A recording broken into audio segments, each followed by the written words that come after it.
আমি আমার জীবনের প্রথম থেকে শুরু করতে চাই, যেখান থেকে মনে আছে। হ্যাঁ, যেখান থেকে মনে আছে। আমরা কুমিল্লাতে থাকতাম। আমার আব্বু সহ পুলিশের চাকরি, আমার আব্বু তো পুলিশের চাকরি করে। তো আমরা ভাই বোন 5 জন, সবার বড়ই আমি। তো আব্বা তো যেহেতু পুলিশের চাকরি করে, এক জায়গায় 3 বছরের জন্য পোস্টিং হন উনি। তো আমরা তখন কুমিল্লায় ছিলাম। তো কুমিল্লা থেকে কোরবানি ঈদ করার জন্য আমরা আবার বাড়িতে যেতাম।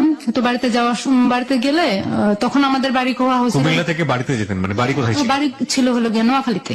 তো আমার দাদা ছিল নোয়াখালীতে। আমার দাদার আর কোনো ছেলে ছিল না, ছেলে মেয়েও ছিল না। আমার দাদি মারা গেছে আমার আব্বুকে 5 বছর বয়সে রেখে। তো আমার আব্বু একলাই ছিল। তো আমার দাদা বাড়িতে ছিল, বাড়িতে থেকে উনি একলাই রান্না বাড়া করে খাইতেন। তো আমরা গেছি ঈদ করতে গেছি, কোরবানির ঈদ। তো আমাদের তো প্রতি বছর কোরবানি দেওয়া হতো। তো আমি গেছি, আমরা সবাই ঈদ করতেই গেছি। পরে ঈদের পরের দিন চাঁদের আলো ছিল, তখন জ্যোৎস্নার আলো বাইরে।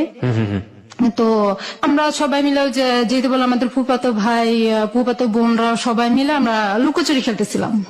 তখন ধরেন যে আমি ক্লাস 5-এ পড়তাম। তো 5-এ পড়ার একটা মেয়ের বয়স কতটুকু থাকে একটা অনুমান করার কতটুকু আমি বলতে পারতেছি না তখন আমার বয়স কত ছিল। তো ক্লাস 5-এ পড়তাম।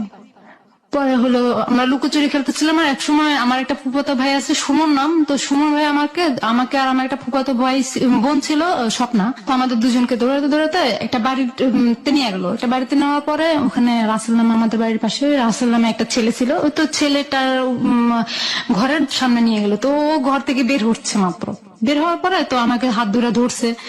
বলতেছে, আমি কি বললাম ছাড়েন, আপনাকে আমি চিনি না, আপনাকে হাত ধরছেন কেন? বলে যে ধরছি, ছাড়বো না। ধরছি কি ছাড়ার জন্য? ভাত রানবেকে ছেড়ে দিলে। আমি ছেড়ে দিলে ভাত রানবেকে মানে কি? আপনার মা আছে, আপনার মায়ের রানবে ভাত? বলে যে না, শুধু মা রান্ধে, বউ তো রান্ধে ভাত। আমি কি বলেন এগুলো? আমি এখন ছোট মানুষ, আপনার আমার সাথে কি বলতেছেন এগুলো? ছোট মানুষ কি ক্লাস 5-এ পড়ো? একটু ছোট আছো নাকি এখন?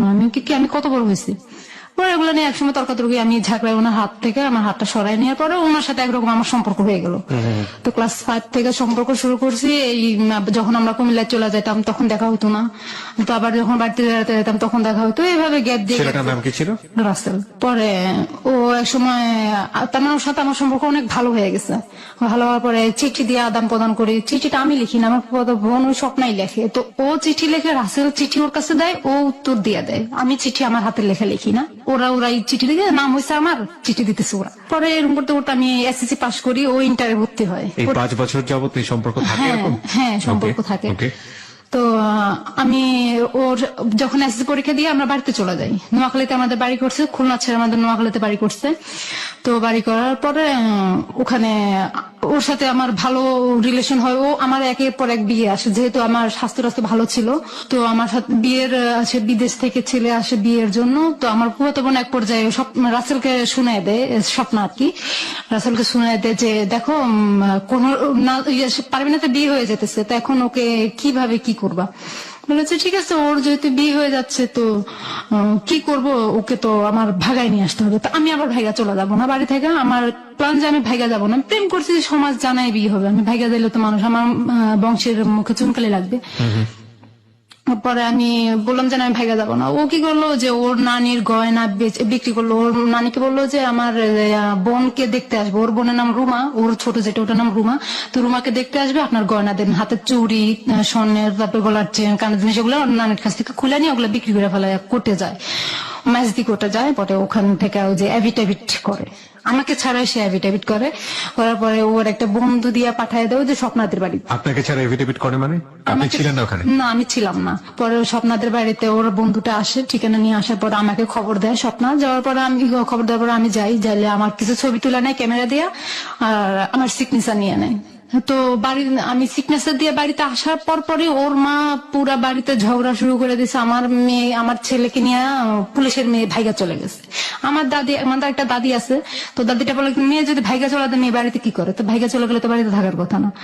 পরে সবাই বললো যে না, এটা ভুল কথা, মিথ্যা কথা। পরে যে একসময় বাঁচতে পুরো এলাকা ছড়াই গেলো পুলিশের ছেলের সাথে। আমার শ্বশুরের নাম ছিল আসানুল্লাহ, তো আসানুল্লাহ ছেলের সাথে চলে গেছে। আচ্ছা ভালো কথা, আমার আব্বা এসে, আব্বা শোনাতে এগুলো গরম, আমার বংশের বড় মেয়ে, আমি বংশের বড় ছেলে, আমার বংশের বড় মেয়ে, এটাকে কিভাবে করে? আমার সাথে অনেক ঝগড়াঝাটি, মেয়ে যেহেতু সংসার থেকেই হয়ে গেছে তো সেটা তো হবেই।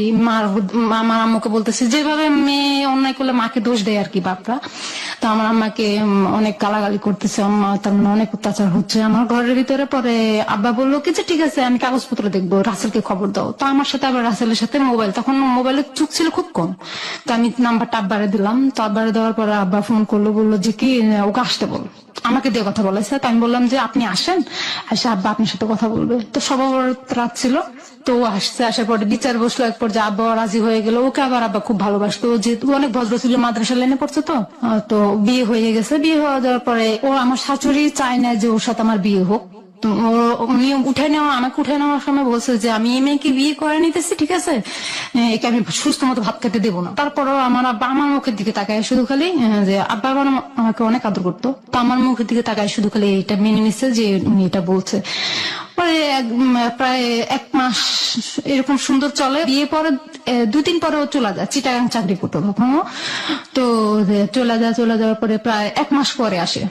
বিয়ের 1 মাস পরে আসার ওর সাথে আমার সাথে হয় ভালোই। ও 1 মাস পরে আসে ওর মার কি জানি কথা শুনে আমাকে অনেক অত্যাচার করলো, মার দৌড় করলো, আমি কিছু বললাম না। এক্সুয়ালি আমি তখন আমি কারণ চোখের দিকে তাকায় কথা বলতে পারতাম না, কথা বলতে গেলে আমার কান্না চলে আসতো। 2 বছর ওর সাথে ভালোই সংসার চলে, আমার ভালো সংসার চলে। ও আমাকে নিয়ে লেখাপড়া কি বন্ধ হয়ে গেল? হ্যাঁ, লেখাপড়া আমার অলরেডি বন্ধ হয়ে গেল। আমার আব্বার ইচ্ছা ছিল আমাকে ডাক্তার বানানো, তো আমার সেটা আর পূরণ হলো না। পরে ও আমাকে নিয়ে চিটাগাং চলে গেল। এক পর্যায়ে চিটাগাং ওখানে কনসেপ্ট করছি, ও আমাকে মারধর করে ওটা নষ্ট করে ফেলছে।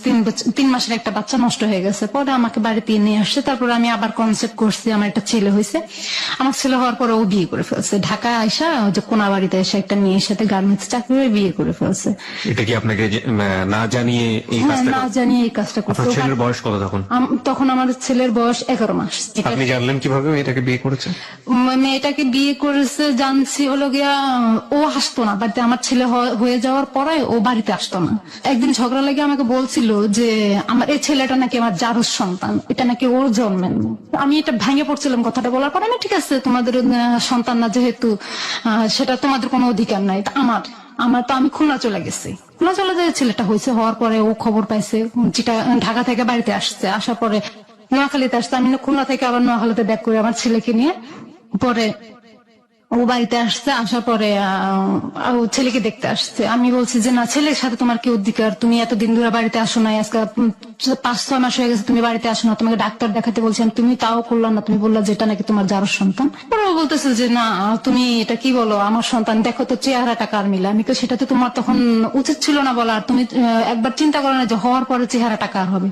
তখন নিজের ভুল নিজে বুঝতে পারে, বাড়িতে আসতেছে, তবু আমার মারধর করতেছে, অনেক মারছে, অনেক অত্যাচার করছে। পরে এরকম করে যখন ছেলের বয়স 5 মাস চলে, তখন সে ঢাকা চলে আসছে, আর বাড়িতে যায় না। বুঝতে পেরেছি, মানে অনেক গল্প আছে এর পেছনে। আপনি এক পর্যায়ে জানতে পারেন যে সে বিয়ে করেছে। সে নিজে থেকে এটা বলে? না, সে নিজে থেকে এটা বলে না। এক সময় আমি কি করি যে ছেলেটাকে আমার মানুষ করতে হবে, আমার ছেলেটাকে আমার মার কাছে দিয়ে আমি চিটাগাং চলে যাই। চিটাগাং কেন? চিটাগাং চলে চাকরি করার জন্য। আমি চাকরি করে আমার ছেলেটাকে মানুষ করবো। চিটাগাং কেউ ছিল আপনার চাকরি দেওয়ার না, মতো? চিটাগাং আমার কেউ ছিল না। আমি চিটাগাং চলে যাই। চিটাগাং চলে যাওয়ার পথে গাড়িতে একটা লোকের সাথে আমার দেখা হয়। ওই লোকটা ওর বোনের কাছে নিয়ে দিয়ে আসে। তোর বোন জামা ছিল আবার খারাপ, তোর বোন জামা আমার দিকে নজর দেয়। নজর দেওয়ার পরে একদিন রাতে আমার সাথে খুব দস্তাদস্তি করে। ওনাকে আমি আবার খালু ডাকতাম। আবার আমি বলছি যে খালু, এটা সম্ভব নয়। আমি তখন একটা ইয়ের ভিতরে ছিলাম যে আমি ছেলে দিয়ে আসছি, আমার ছেলে আমার কাছ থেকে না, আমার কাছে খুব কষ্ট লাগতেছে। তো যখন আমি চিটাগাং চলে যাই, তার 4 দিনের মাথায় ওরা এলাকায় বিচার বসায় আমার ছেলেটাকে ওদের কাছে নিয়ে যায়, যে বউ যেহেতু নাই, মেয়ে যে ওর মাই যেহেতু নাই, তাহলে আমাদের ছেলে আমাদের কাছে দিয়ে দেখ, আমাদের নাতি আমাদের কাছে দিয়ে দেখ। এক পর্যায়ে বিচার বসায় ও আমার ছেলে ওরা নিয়ে যায়। তো আমার মা আমাকে ফোন দেয়। আমি বলেছি ঠিক আছে, পালক দিয়ে দিলে তো অন্য কোথাও চলে যায়, আমি পাইতাম না। এখন যেহেতু আছে, ওদের ছেলে ওদের কাছে আছে, বড় হলে একদিন আমার কাছে আসবেই। পরে এটার পরে দিয়ে দিল। তো আমি বললাম, আমি রাসেলের কাছে ফোন করে বললাম যে কি দেখো, যে আমার ছেলেকে তোরা নিয়ে গেছে, তোমার মা নিয়ে গেছে, এখন আমার ছেলেকে আমি চাই। ঠিক আছে, তোমার ছেলেকে তুমি যদি পাইতে চাও, তাহলে তুমি আমার কাছে চলে আসতে হবে। তুমি কোথায়? আমি ঢাকা। ও আমাকে বললো আমি ঢাকা কোথায়, কোনাবাড়িতে।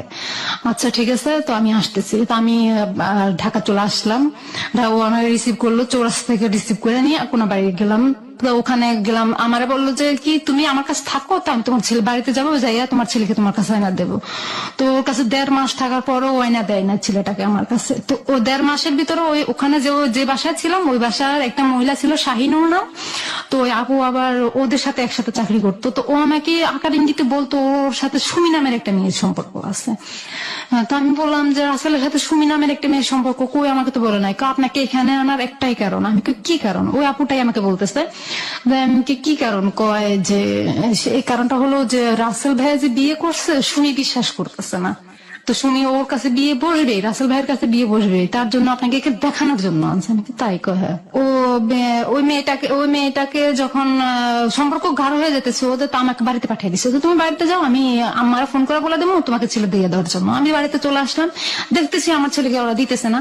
তো আমি কি বললাম, আবার ঢাকায় চলে আসলাম। ঢাকায় আমার গাজীপুর আমার মেজো মামা থাকে, আমার বড় মামা থাকে, ওখানে থাকছে। ওখানে থেকে আমি ওই মেয়েটার কাছে, শাহিনুর নামের ওই মেয়েটার ফোন নম্বর নিয়ে আসছি। আমার আসার সময়, বাড়িতে যাওয়ার সময় আমি ফোন নম্বর নিয়ে আসছি। তো শাহিনুরের কাছে ফোন করে একদিন হঠাৎ প্রায় মাস 1.5 পরে ফোন দিয়ে জানতে পারে যে ওই রাসেল ওইখানে নাই। আর ওই গার্মেন্টসেও চাকরি করতেছে না, সুমিও নাই আর রাসেলও নাই, কেউ নাই। কোথায় গেছে? সুমি রাসেলকে নিয়ে ভাইয়া চলে গেছে।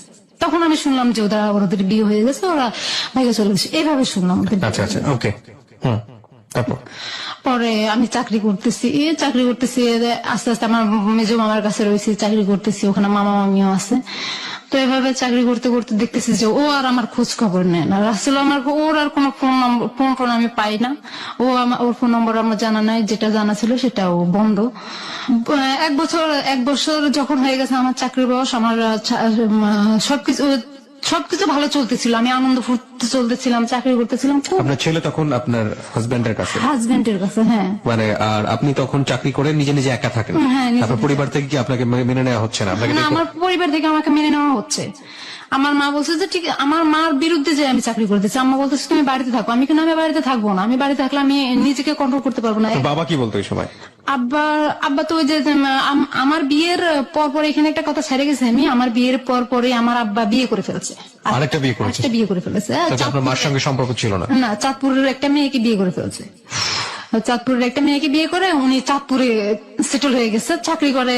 মানে আপনাদের খোঁজ খবর নিত না? আমাদের খোঁজ খবর। ঠিক আছে, আপনি চাকরি করছেন। হ্যাঁ, বলুন। তারপর পরে আব্বারও কোনো মতামত না। আব্বা বলে যে এই মেয়ে আমার সংসারে থাকবে না, আমার ঘরে থাকবে না, আমার বাড়িতে থাকতে পারবে না। আব্বা মানে নিতে পারে না। আমার মেয়ে যেহেতু, উনি তো আমাকে ফালাইতে পারে না। তো উনি আমাকে বলতেছে ঠিক আছে তুমি চাকরি যেহেতু করো, তোমার মেজো মামার কাছ থেকে করো। পরে আমি চাকরি করতেছি 1 বছরের মাথায়। একদিন আমি 7টা বাজে অফিস থেকে আসছি। আমার কাছে খারাপ লাগতেছে, সারাদিন ডিউটি করার পর আমার কাছে খারাপ লাগতেছে। আমি শুয়ে টিভি দেখতেছিলাম। তখন হঠাৎ করে রং নাম্বার একটা ফোন আসে আমার কাছে। রং নাম্বার, বাংলা লিঙ্ক একটা নাম্বার থেকে আমার ফোন আসে পরে আমি বলতেছি কে? যে বলে আমি কি? আপনি কে? আমার কাছে ফোন দিয়েছেন, আপনি কে? বলেছে যে আপনি কি আমাকে চিনতেছেন না? আমি কি চিনতেছি না, বিদায় আপনাকে আমি পরিচয় জিজ্ঞাসা করতেছি, আপনি কে? বলে যে আমি তো আরিফ। আমি কি? আরিফ কোথেকে করছেন? আপনার বাড়িতে মনে হয় নোয়াখালী, আপনার কণ্ঠে ওরকম বোঝা যাচ্ছে। বলছে হ্যাঁ আমার বাড়ি নোয়াখালী। আমি নোয়াখালী কোন জায়গায়? পরিচয় জানতে চাইলাম, ও ভুল একটা পরিচয় দিল আমাকে। আমি যে এখন যেটা জানতে পারলাম ওটা পরিচয় দিল না, আমাকে ভুল একটা পরিচয় দিল। পরিচয় দেওয়ার পরে আমি বল কি জন্য ফোন করছেন আপনি আমার কাছে? আমি কি আপনাকে ভালোবাসি? ডিরেক্ট বলতেছি কথাটা, আমি আপনাকে ভালোবাসি। আমি কি আশ্চর্য কথা, কি ধরনের কথা বলেন? আপনি কি আমায় দেখছেন? কয় না দেখি না। তো কোথায় আমার নাম্বার পাইছেন? আপনার একটা কাকার কাছ থেকে নিয়েছে। আমি অসম্ভব কথা, আমার কোনো কাকার কাছে আমার নাম্বার নাই। আমি রাসেলের ভয়তে আমার নাম্বার আমি কারোর দিই না। আমার মা ছাড়া আর কেউ জানতো না। আমার আরেক আপন কাকা একটা ছিল, ওইটা জানতো। আপন কাকা আমার আব্বার চাচাতো ভাই, উনি জানতো, আর তো কেউ জানার কথা নয়। তো বলে যে হ্যাঁ আমি নিচ্ছি আপনার ওই কাকার। আমি আমার কাকা আমার নাম্বারটা কাউকে দিবে না, আপনি ভুললে হবে নাকি, আপনি কার কাছে নিতেন সেটা বলেন। তো একটা ঘটনার মাধ্যমে আমার নাম্বারটা আরেকজনের কাছে চলে যায়। হ্যাঁ, পরে নাম্বারটা পাওয়ার পরে আমাকে বলতেছে ভালোবাসি। আমি শুনেন কথাটা, আপনি প্রথম আমি একটা খারাপ বিহেভ করছিলাম। তো আমি বলতেছি যে আপনি কথাটা আপনার মাকে বলবেন আগে, আর আপনার বোনকে বলবেন আগে, যে আমি ওরা যদি মাইনা নিতে পারে তাহলে আমিও মেনে নিব, বুঝলেন যে আমি আপনার বোনের মতো। হ্যাঁ, কথাটা বলার পরে ও ফোনটা কেটে দিচ্ছে। ফোনটা কেটে দেওয়ার পরে আমার আর নাই, ওকে তো এগুলো বলে আমি রেখে দিছি। রেখে দেওয়ার পরে সেম টাইম পরের দিন সেম টাইমে আমাকে আবার ফোন দিছে। ও কিভাবে জানতে পারে আমি 7টা বাজে বাসায় থাকি? আমি কি আপনি কি কালকে যে ফোন করছি আরেকটা নাম্বার থেকে ফোন করছে, ওই নাম্বারটা থেকে না, একটা রবি নাম্বার থেকে ফোন করার পরে আমি বললাম যে আপনি আমার কাছে আবার কেন ফোন দিচ্ছেন? আপু কালকের কথার জন্য সরি। আমি তো সরি কেন? কয় আপনাকে আমি কথাটা বলছি। আমি তো সরি তো আপনাকে আমি বলার কথা। কয় কেন? আমি কে যে আপনাকে আমি খারাপ বিহেভ করছি। কয় না সমস্যা নাই, বলতেই পারে না, কেন হুট করে ভালোবাসি বললো তো সেটা বলতেই পারে স্বাভাবিক। পরে আমি বলতেছি কিসের জন্য ফোন দিচ্ছেন? ও বললো যে আমি তো বিদেশ থেকে আসছি, এখন আবার সিঙ্গাপুর যাব, তো আমি ট্রেনিং এর মাধ্যমে যাবো। তো ট্রেনিং এর মধ্যে যাবেন আপনি, আমার কি? বলে যে আপু আমার তো ঢাকায় কোনো পরিচিত লোক নাই, আপনি তো অনেক বছর যাবত ওখানে রয়েছেন জানলাম। আমি না অনেক বছর না, আমি এখানে আছি প্রায় 1 বছর যাবত। কয়েক বছর যাবত অনেক লোক পরিচয় তো হয়, তো আপনি আমাকে একটু ব্যাচেলার রুম খুঁজে দিতেন। আমি দেখেন আমি তো বাড়িওয়ালার, ঢাকা শহরের বাড়িওয়ালা না, আমি আপনাকে রুম খুঁজে দেবো কিভাবে? আপু আপনি কথা বলেন, এক তেরা তেরা করে কথা বলেন। আমি কি আমার কথাই এমন, আপনি যদি ভালো লাগে তো বলবেন, না ভালো লাগবে না বলবেন। আপু আমাকে একটা রুম যদি খুঁজে দিতেন। আমি ঠিক আছে আপনি যেহেতু এত অনুরোধ করতেছেন, এত রিকোয়েস্ট করতেছেন, ঠিক আছে আমি দেখবো, না পাইলে আমার কিছু করার নেই। তো এরকম করতে করতে ওর সাথে আমার কথা চলতেছে, সুন্দর কথা চলতেছে। ওর সাথে আমার পর্যায়ে আর কি ঠাট্টা, বাজে কোনো কথা হয় না, শুধু গেলে আর কি ঠাট্টা, দুষ্টামি, রাজনীতি নিয়েই কথা হয় বেশিরভাগ সময়। তো আমি এক সময় ওর সাথে, ওর জন্য বাসা দেখলাম, যে আমি একটা বাসা দেখছি আপনি আসেন। তো ফার্স্ট টাইম ওর সাথে আমার দেখা, ও আসছে, ওর একটা খালাতো ভাই সজীব, ও সজীবকে সাথে করে নিয়ে আসছে। আসার পরে আমি ওকে দেখলাম, দেখা আমার অনেক ভালো লাগছে ওকে দেখে। দেখার পরে ভালো লাগছে? হ্যাঁ, দেখার পরে ওকে ভালো লাগছে, আমাকে ওর ভালো লাগছে, ওর মুখ থেকে শুনছি আর কি আমি। তো ও বলতেছে কি আচ্ছা ঠিক আছে বাসায় চলেন। তো আমি বাসায় নিয়ে গেলাম, ওর জন্য রান্না টান্না করলাম, অনেক কিছু করলাম। করার পরে আমি তো বাসা দেখবেন না, আপনারা এখানে উঠছেন, আমার বাসায় আপাতত থাকেন বাসায় উঠা পর্যন্ত। তো ওদেরকে আমি বাসা নিয়ে দেখতে, যে বাসাটা দেখছি ওটা দেখতে গেলাম। দেখার পরে ওদের পছন্দ হয় না এই বাসা। আমি ঠিক আছে পছন্দ হয় না, আমার কিছু করার নেই, আমার আর হাতে আর কোনো বাসা নেই, আপনারা এখন তাহলে আর আপনাদের মতো আপনারা থাকতে পারেন। পরে ওদেরকে নাস্তা টাস্তা করাই দিলাম। ওরা পরের দিন রাত ওখানে ছিল, ওই রাতটা আমাদের বাসায় ছিল, আমার বাসায় ছিল 2টা রুম। তো ওই রুমে, আরেক রুমে ওরা 2 ভাই ছিল, আর আমি আমার মামির কাছে ছিলাম। পরের দিন সকালবেলা উঠছে, আমি নাস্তা দিয়েছি ওদেরকে, নাস্তা খাইছে, খাওয়ার পরে চলে গেছে। ওরা ওই যে ইয়াতে ফকিরাপুর চলে আসছে, হোটেল থাকবে ওখানে।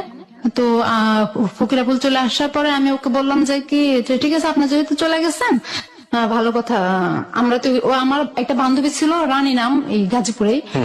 তো ও সহ ও বিদেশ যাবে, গার্মেন্টস বিষয়ে ইন্টারভিউ দিচ্ছি, ও আর আমি দুজনই ইন্টারভিউ দিচ্ছি। আচ্ছা, দুজন টিকছি, মেডিকেলও হয়েছে টিকছি। ও পাসপোর্ট বানাবে, আমার পাসপোর্ট বানানো আছে। তো ও পাসপোর্ট বানাবে, পাসপোর্ট বানানোর পরে ওর ভাবির বাসায় যেতে হবে। ওর ভাবির বাসায় হচ্ছে মুগ্ধাপাড়া। তো ভাবির বাসায় যাবে। তো আমি বললাম যে, ফোন দিয়ে বললাম যে কি আরিফ তুমি কোথায়? তুমি শুরু হয়ে গেছে এর মধ্যে আপনাদের? হ্যাঁ, মানে দেখার পরে কি আপনারা প্রেম ভালোবাসা? না না না না, তখন কোনো ভালোবাসা প্রেম ছিল না, বন্ধুত্ব জাস্ট। তো ও বলতেছিল আপনি করে বলা তো ভালো লাগে না, তো তুমি করে বলো। তো তুমি করে বলতে বলতে আমি বললাম যে আরিফ তুমি কোথায়? কয় আমি তো ফকিরাপুর।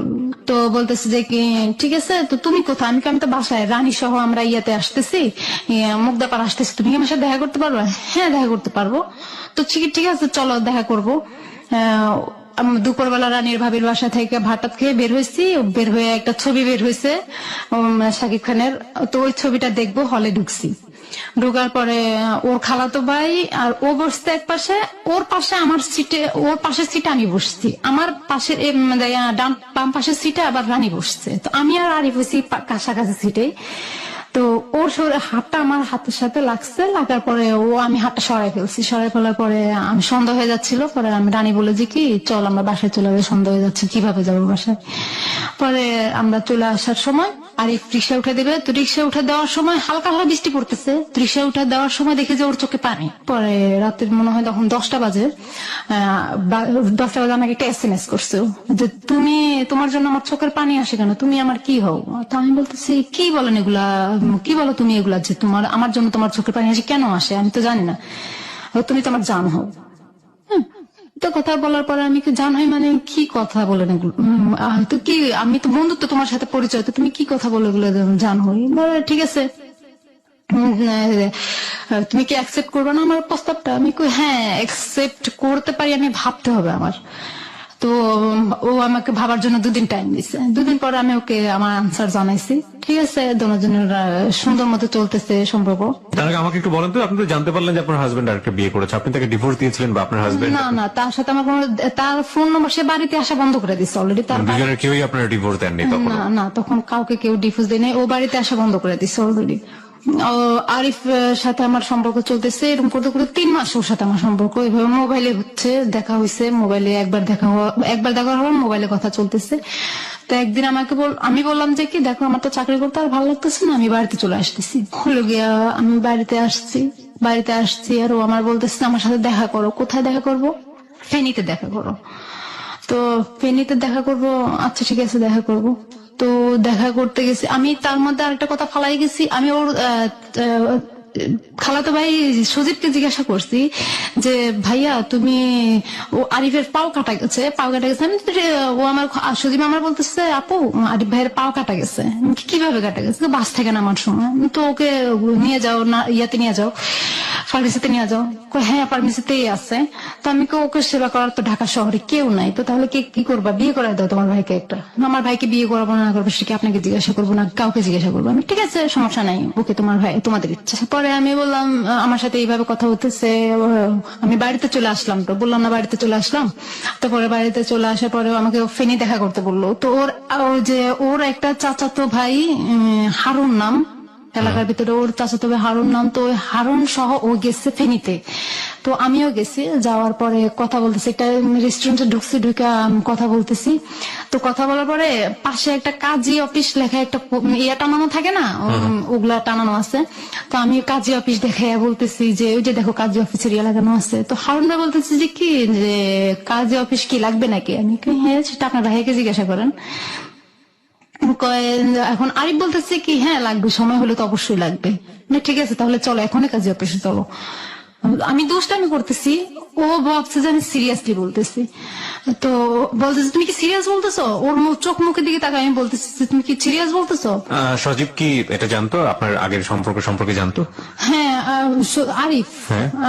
আরিফ জানতো আমার সম্পর্কে, কারণ আমার ছেলের ছবি আমার ঘরের জানালায় টানানো ছিল। আচ্ছা, মানে আপনার একটা ছেলে আছে, আপনার বিয়ে হয়েছে, ডিভোর্স হয়নি, এগুলো সব জানতো? সব জানতো। ও রানীর কাছ থেকে সব শোনা ফেলেছে। আচ্ছা, রানী ওকে বলে দিচ্ছে আমার যে বিয়ে হয়েছে। তো বিয়ে, ও আমাকে একদিন জিজ্ঞাসা করছে, হঠাৎ করে জিজ্ঞাসা করছে তোমার কি বিয়ে হয়েছে? আমি কি হ্যাঁ হয়েছে। এটা তুমি কার কাছ থেকে শুনছো? আমার রানী বলছে। ভালো কথা, জানলে তো ভালো কথা।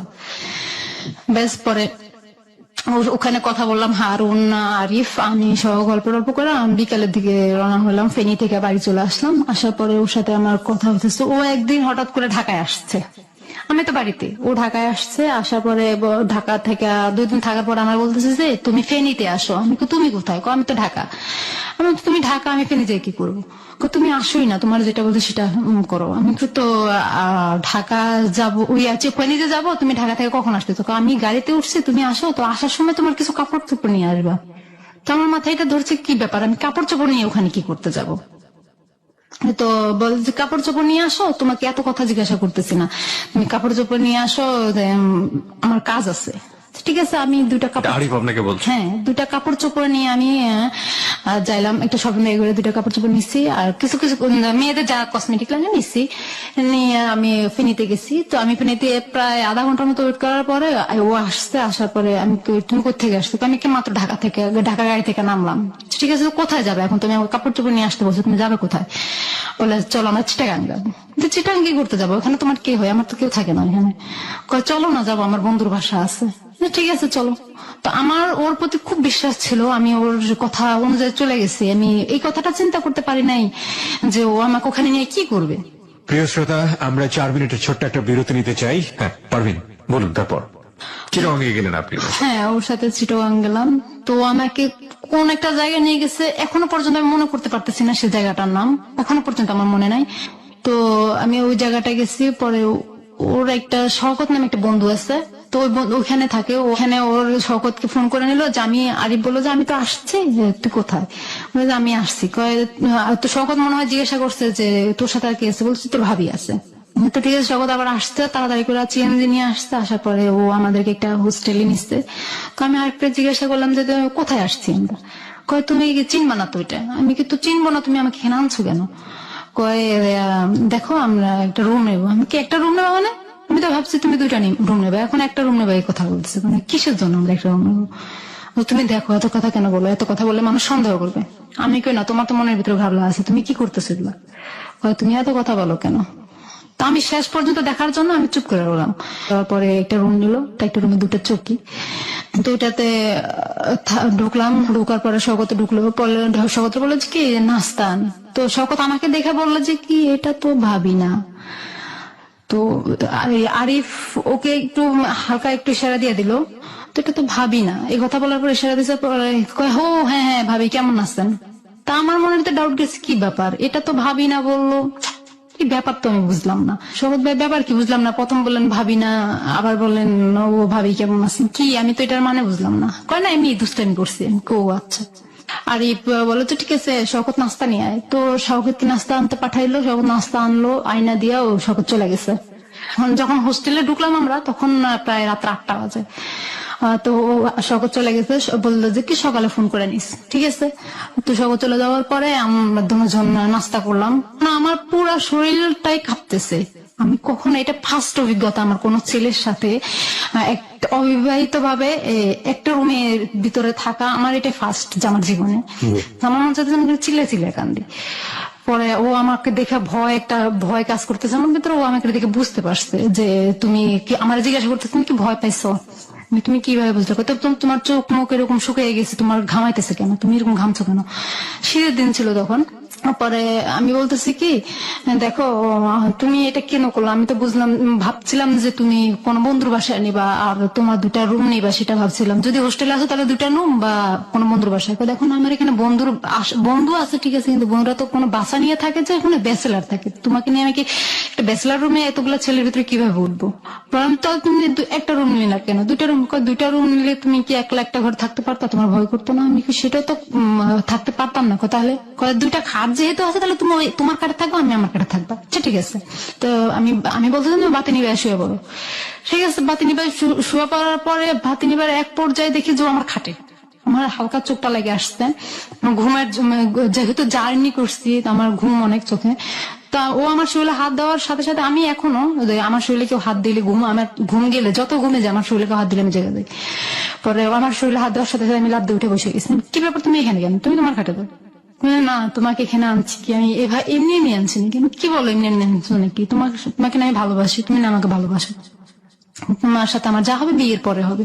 আচ্ছা ঠিক আছে বিয়ে না হয় হবে, তুমি এখন কি একটা মেয়ের সাথে একলা ঘরে থাকলে তুমি বলো কেমন লাগে? তোমার তো বিয়ে, তুমি তো সবই বুঝো, আমি তো বিয়ে করি নাই, আমি কিভাবে বুঝবো? ও আমাকে বলতেছে কথা, তোমার বিয়ে অভিজ্ঞতা নাই তো তুমি আমাকে এটা কেন করতে আসছো তাহলে এখানে? তোমার অভিজ্ঞতা নাই, তুমি তো বুঝো না একটা মেয়ের কেমন, একটা মেয়ের সাথে রাত কাটাবে একলা, কেমন লাগে সেটা, একটা মেয়ের কাছে কেমন লাগে সেটা তোমার তো ধারণা নাই, তুমি বলতেছো তাহলে আমার কাছে কেমন লাগে? দেখো ভয় পেও না, আমি তোমাকে বিয়ে করব, পৃথিবী সবকিছু একদিকে থাকবা, তুমি আমার একদিকে থাকবা। আমি বললাম আমি তোমার একদিকে থাকবো, কি বলো, আমার এটা সম্ভব না। তার মানে আমার সাথে এক পর্যায়ে ও জোর জবরদস্তি করেই, যাই হোক জোর জবরদস্তি করে আমাকে মানাই নিচ্ছে। মানার পর ওর সাথে আমার সাথে ফিজিক্যালি রিলেশনটা হয়ে গেল। হয়ে যাওয়ার পরে আমি অনেক কান্না করতেছি, কান্না করে তো তুমি কাঁদতেছো কেন? আমি কই না রাসেলের পরে আমাকে কেউ টাচ করে নাই, তুমি আমাকে টাচ করলা। রাসেলের কথা তোমার মাথা থেকে ঝেড়ে ফেলাই দাও। আমি কেন আমি ঝেড়ে ফেলাই দেবো? রাসেল তো আমার স্বামী ছিল, এখনো আছে, ওর সাথে তো আমার ডিভোর্স হয় নাই, তাহলে তুমি এখনো আমাকে কেন এগুলা করলো? আমার তো পাপ হবে। পাপের কথা চিন্তা করলে দুনিয়াটা আরো আগে ভালো হয়ে যেত। এগুলো বুঝাইতেছে আমার। তো আমি বললাম যে কি দেখো তুমি এমন করছো আমার সাথে, করছো আর করো না, আর করার চেষ্টা করো না। তোমার একবার করার যে কথা 10 বার করার সে কথা, সে বলতেছে আমাকে কথাটা। আমি বললাম যে তুমি কি বলো, একবার করার যে কথা 10 বার করার সে কথা, তুমি কি বলো এগুলা? তোমার পায়ে ধরে তুমি আমার সাথে এগুলো আর করো না। ওর সাথে অনেক কাকুতি মিনতি করলাম, ও কোনো কিছুই শুনলো না। তো পরে ওর সাথে এক পর্যায়ে আরো কয়েকবার হয়ে গেল, প্রায় এরকম একটা রাতের ভিতরে 8 বার না 9 বার ও আমার সাথে ফিজিক্যালি রিলেশন করে ফেলেছে। আমার অবস্থা খুব খারাপ, আমার শারীরিক অবস্থা খুব খারাপ। পরে ডাক্তারের কাছে গেছে, ও আমাকে রুমে রেখে ও ডাক্তারের কাছে গেছে, ডাক্তারের কাছ থেকে যে ওষুধ আনছে আমি খাইলাম। খাওয়ার পরে আমি সহ সকালবেলা বের হয়ে তে গেছি, সিরিজ গেছি, ঘুরছি ফিরতে, ঘুরে ফিরে পরে বাসায় আসছি। বাসায় আসার পরে ও আবার আমাকে বলতেছে চলো আমরা আবার কি করি। তো আবার আমার সাথে ফিজিক্যালি রিলেশন করতে চাইলো। তো হইলো দুজনের ভিতরে, তার মানে এখন ওর মর্জি মতো হইতেছে সবকিছু, আমার মর্জি মতো হচ্ছে না। তো ওর মর্জি মতো হচ্ছে, আমি ঠিক আছে এখন আর ওর সাথে আর আপোষ করতেছি না, সব আপোষই হয়ে যেতেছে। 4 দিন থাকার পরে আমি ওকে দিয়ে বলতেছিলাম, তো 4 দিন তো হয়ে গেলো, বিয়ে তো করলো না আমাকে। বিয়ে করবো ঠিক আছে, তুমি একটু অপেক্ষা করো, আমরা যাওয়ার দিন না হয় বিয়ে করে নেবো। তারপরে ও বললো যে যাওয়ার সময় বিয়ে করে নেবো। ঠিক আছে, তুমি যাওয়ার সময় কি করো সেটা আমি দেখবো। ঠিক আছে, পরে 4 দিন পরে সকালবেলা বের হয়ে নাস্তা টাস্তা করলাম হোটেলে। তো শওকতের সাথে আবার দেখা হলো, শওকতকে ফোন দিয়ে ডেকে আনলো। দেখা হওয়ার পরে তো শওকত বলেছে ঠিক আছে ভাবি যান, বাড়িতে যান, দেখা হবে। আমি কই বাড়িতে ভাবি তো আপনার এখনো হই নাই। আমি কই কি বলেন ভাবি হন নাই? ভাবি না হয়েই তো ওইখানে আসছেন। আমি কই দেখেন আমি আপনার কাছে কি স্মরণ করবো, আমার তো মাথা নষ্ট হয়ে যেতেছে, আপনারা কি করলেন এটা? শওকতের সামনে সরাসরি বলতেছি কথাটা। তো শওকত বলে যে ভাবি চিন্তার কিছু নাই, আমি আছি তো, আপনারা কোনো চিন্তা করেন না। আরিফ ভাই অমন ধরনের মানুষ না যে আপনার সাথে 2 নম্বরই করবে। আমি একটা মেয়ের যা কিছু ছিল সেটাও আমি ওর সাথে দিয়ে দিছি, আর আমার কিছুই নাই এখন, শুধু আমার মরা ছাড়া আর কোনো উপায় নেই। কেন মরবেন, আরিফ তো আপনার পাশে আছে। আমি আরিফে বললাম যে ঠিক আছে, তুমি তো তোমার বাড়ির স্থায়ী ঠিকানা আমাকে দেও নাই। তখনই বললো যে কি আমার বাড়ির স্থায়ী ঠিকানা আমি তোমাকে যেটা দিচ্ছি সেটাই। আমি কই না, তোমার বাড়ির স্থায়ী ঠিকানা আমার মনে হয় এটা না। কই তোমার তো অনেক কিছু মনে হবে এখন, তুমি এটা মনে করার দরকার না, চলো আমরা বাড়িতে যাই। তো গাড়িতে উঠে গেল। গাড়িতে যখন টিকিট কেটে উঠলো তখন আমার মাথায় ঢুকলো, তো বলছে যে বের হওয়ার সময় বিয়ে করে নেবে। তো কই এখন তো গাড়িতে উঠে যাচ্ছে। আমি আরেকটা বললাম তুমি গাড়িতে উঠে যাচ্ছ কেন, তুমি আমার সাথে চলো, কাজে চলো। ঠিক আছে, আমরা নোয়াখালীতে যাই, তারপরে বিয়ে করবো। তো চিটাগাং থেকে নোয়াখালীতে আসলাম। নোয়াখালীতে আসার পরে তো আমাকে একটা সিএনজিতে উঠে দিল, সিএনজি পুরা ভাড়াই ওই দিল। উঠে দিয়ে সিএনজি কে বললো যে আমাকে বললো যে সিএনজি আলারে যেখানে বললো সেখানে নিয়ে যাবে। তো আমি বললাম তুমি বিয়ের ব্যাপারটা করলো না? কই ঠিক আছে, তুমি এখন টেনশন নিও না, তোমার সাথে আরেকদিন দেখা হলে তুমি আমার বিয়ের কাজটা সারা নিবো। ও আমাকে অনেক বুঝাইলো, আমি তো কান্না করতেছি। বোঝানোর পরে ওর বাড়িতে চলে গেলাম, আমি আমার বাড়িতে চলে গেলাম। ওর বাড়ির পাশে একটা লোক ছিল, আমার আবার দুলাভাই হয়। দুলাভাইটা ওর সম্পর্ক আবার বললো যে আমাকে বললো যে কি মহাসিনকে চিনো? আমি কি হ্যাঁ মহাসিনকে তো আমি চিনি, ও আমার যেটা তো বোনের জামাই হয়। কয় ও আমার বন্ধু হয়। তো আমি যেদিন আবার চিটাগাং থেকে বাড়িতে গেছি, ও যেটা বোনের জামাইটা আমার বোনটাকে নিয়ে আমাদের বাড়িতে আসতে বেড়ানোর জন্য। দুলাভাইটাকে জিজ্ঞাসা করলাম ভাইয়া আপনি কি আরিফকে চিনেন?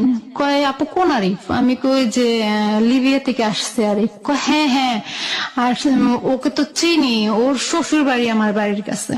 তো এই কথাটা যখন বললো আমি স্তব্ধ হয়ে গেলাম। বলার পরে কি হয়েছে আপু আপনি কথা বলতেছেন না কেন, আপনার খবর কি, রাসেল ভাইয়ের খবর কি? আমি রাসেল ভাইয়ের খবর বাদ দেন, আগে আরিফ ভাই যে আপনার বন্ধু আরিফ, উনি তো আমাদের, আপনার সাথে পরিচয় কিভাবে? আমি আমার সাথে ঢাকায় একসাথে পরিচয়, আমি সত্যি কথাটা বলি না ওনার সাথে। তো কয় আমি আচ্ছা ঠিক আছে, ওনার যে শ্বশুর বাড়ি আপনার বাড়ির কাছে, ওনার কি ছেলে মেয়ে আছে? হ্যাঁ একটা মেয়ে আছে। আচ্ছা। পরে কয় তো আপনার কি খবর? আমি কেন আমার খবর ভালো। এই কথা বলে আমি আমার দুলা ভাইয়ের সামনে থেকে চলে এসে আমি আমাদের এলাকার ধান ক্ষেত, আমার ঘরের পাশে ধান ক্ষেত, তো আমি ধানের জমির ভিতরে যাই, ধান তো বড় বড় হয়েছে, তো ধানের ভিতরে যাই আমি ইচ্ছা মতো কতক্ষণ কাঁদতেছিলাম। কারণ আমি ওর কাছে একটা ফোন দিয়ে ওকে অনেক গালাগালি করছি। ওকে অনেক তুই আমার সাথে এরকম করলি কেন আমার সাথে এরকম বেমানিটা করলি? দেখো তুমি এরকম করো না, কান্নাকাটি করো না, আমি তোমাকে আগেই বলতে চেয়েছিলাম যে আমি বিয়ে করছি। আমি তুই বললি আমাকে আগে বলতে পারতি, আমার সাথে তো তোর সাথে আজকে 1 দিন আর 2 দিন কথা না, তোর সাথে আমার সাথে আজকে 3টা মাস ধরে কথা চলতেছে। তার মধ্যে তুই আমাকে চিটাগাং নিয়ে 4 দিন থাইকা এলি, আমার সাথে সবকিছু করে এলাম। একটা মেয়ের ইজ্জত বলতে যা থাকে, একটা মেয়ের সবচেয়ে মূল্যবান জিনিস যেটা, সেটাই তুই নিয়ে নিলি। তুই কি করলি এটা? তো ও আমাকে এক পর্যায়ে বলে কি তাহলে তুই আমার সাথে বিয়ের আগে যেহেতু ছেলে আমাকে সত্তর দিয়ে দিস, তাহলে তুই আরো কত ছেলের সাথে করছিস? তো আমার উল্টা রিয়েকশন করে আমাকে। পরে আমি বললাম যে তাই নাকি? আমি আচ্ছা ঠিক আছে তুই আমার সাথে যোগাযোগ করিস না। আমার মামার ছোট মামার খালা শ্বশুরের বিয়ে, তো আমি ওই বাড়িতে গেলাম, ওর শ্বশুর বাড়ির পাশে, জানতাম না আমি। তো ওখানে গেছি আর আমার ফোন দিছে তুমি আমার বলো তুমি কোথায়? আমি তো অমুক জায়গায় আসছি। তো কোথায় আসতো আমি নাম বললাম। পরে বললো তুমি ওই বাড়িতে কি করো? আমি তো বিয়েতে আসছি। কয় ওই বাড়ির পাশেই তো আমার শ্বশুর বাড়ি, তুমি আমার সাথে দেখা করো। আমি তুই তোরে বলছি না তুই আমার চেহারা দেখবি না, তুই আবার আমার কাছে ফোন দিছিস, আবার আমার বলো দেখা করতে, সাহস তো কম না।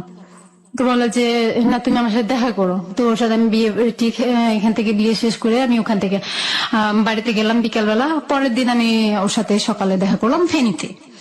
কান্নাকাটি আমি অনেক কান্নাকাটি করছি ওদিন ওর সাথে। পরে ও বলছে দেখো তুমি এমন করো না, তুমি চাকরি করো, এবার তোমার মন আবার ঠিক হয়ে যাবে, তুমি চাকরি করো, তুমি এখন বাড়িতে বসে আছো তো তার জন্য তোমার ভালো। আমি কিন্তু তুই চাস আমি আবার চাকরি করি, ওকে তুই তাই করে বলতেছি। তো ওর সাথে যখন আমার 3 মাস কথা চলতেছিল তখন হঠাৎ করে একদিন ওর বউ আমাকে ফোন দিছে। ফোন দিয়ে বলে যে কি আপনি কি আমার নাম ধরে বলতেছে আপনি কি অমুক, আমি কি হ্যাঁ, বলতেছে আমি কি তাহলে তুমি কি, কয় আমি আরজু। আরজু মানে কে, আরজু কে, তুমি আমার নাম্বার পেয়েছো কোথায়, কয় দেখেন আপনি যে আরিফ নামের ছেলেটার সাথে কথা বলেন আমি ওরই চাচাতো বোন।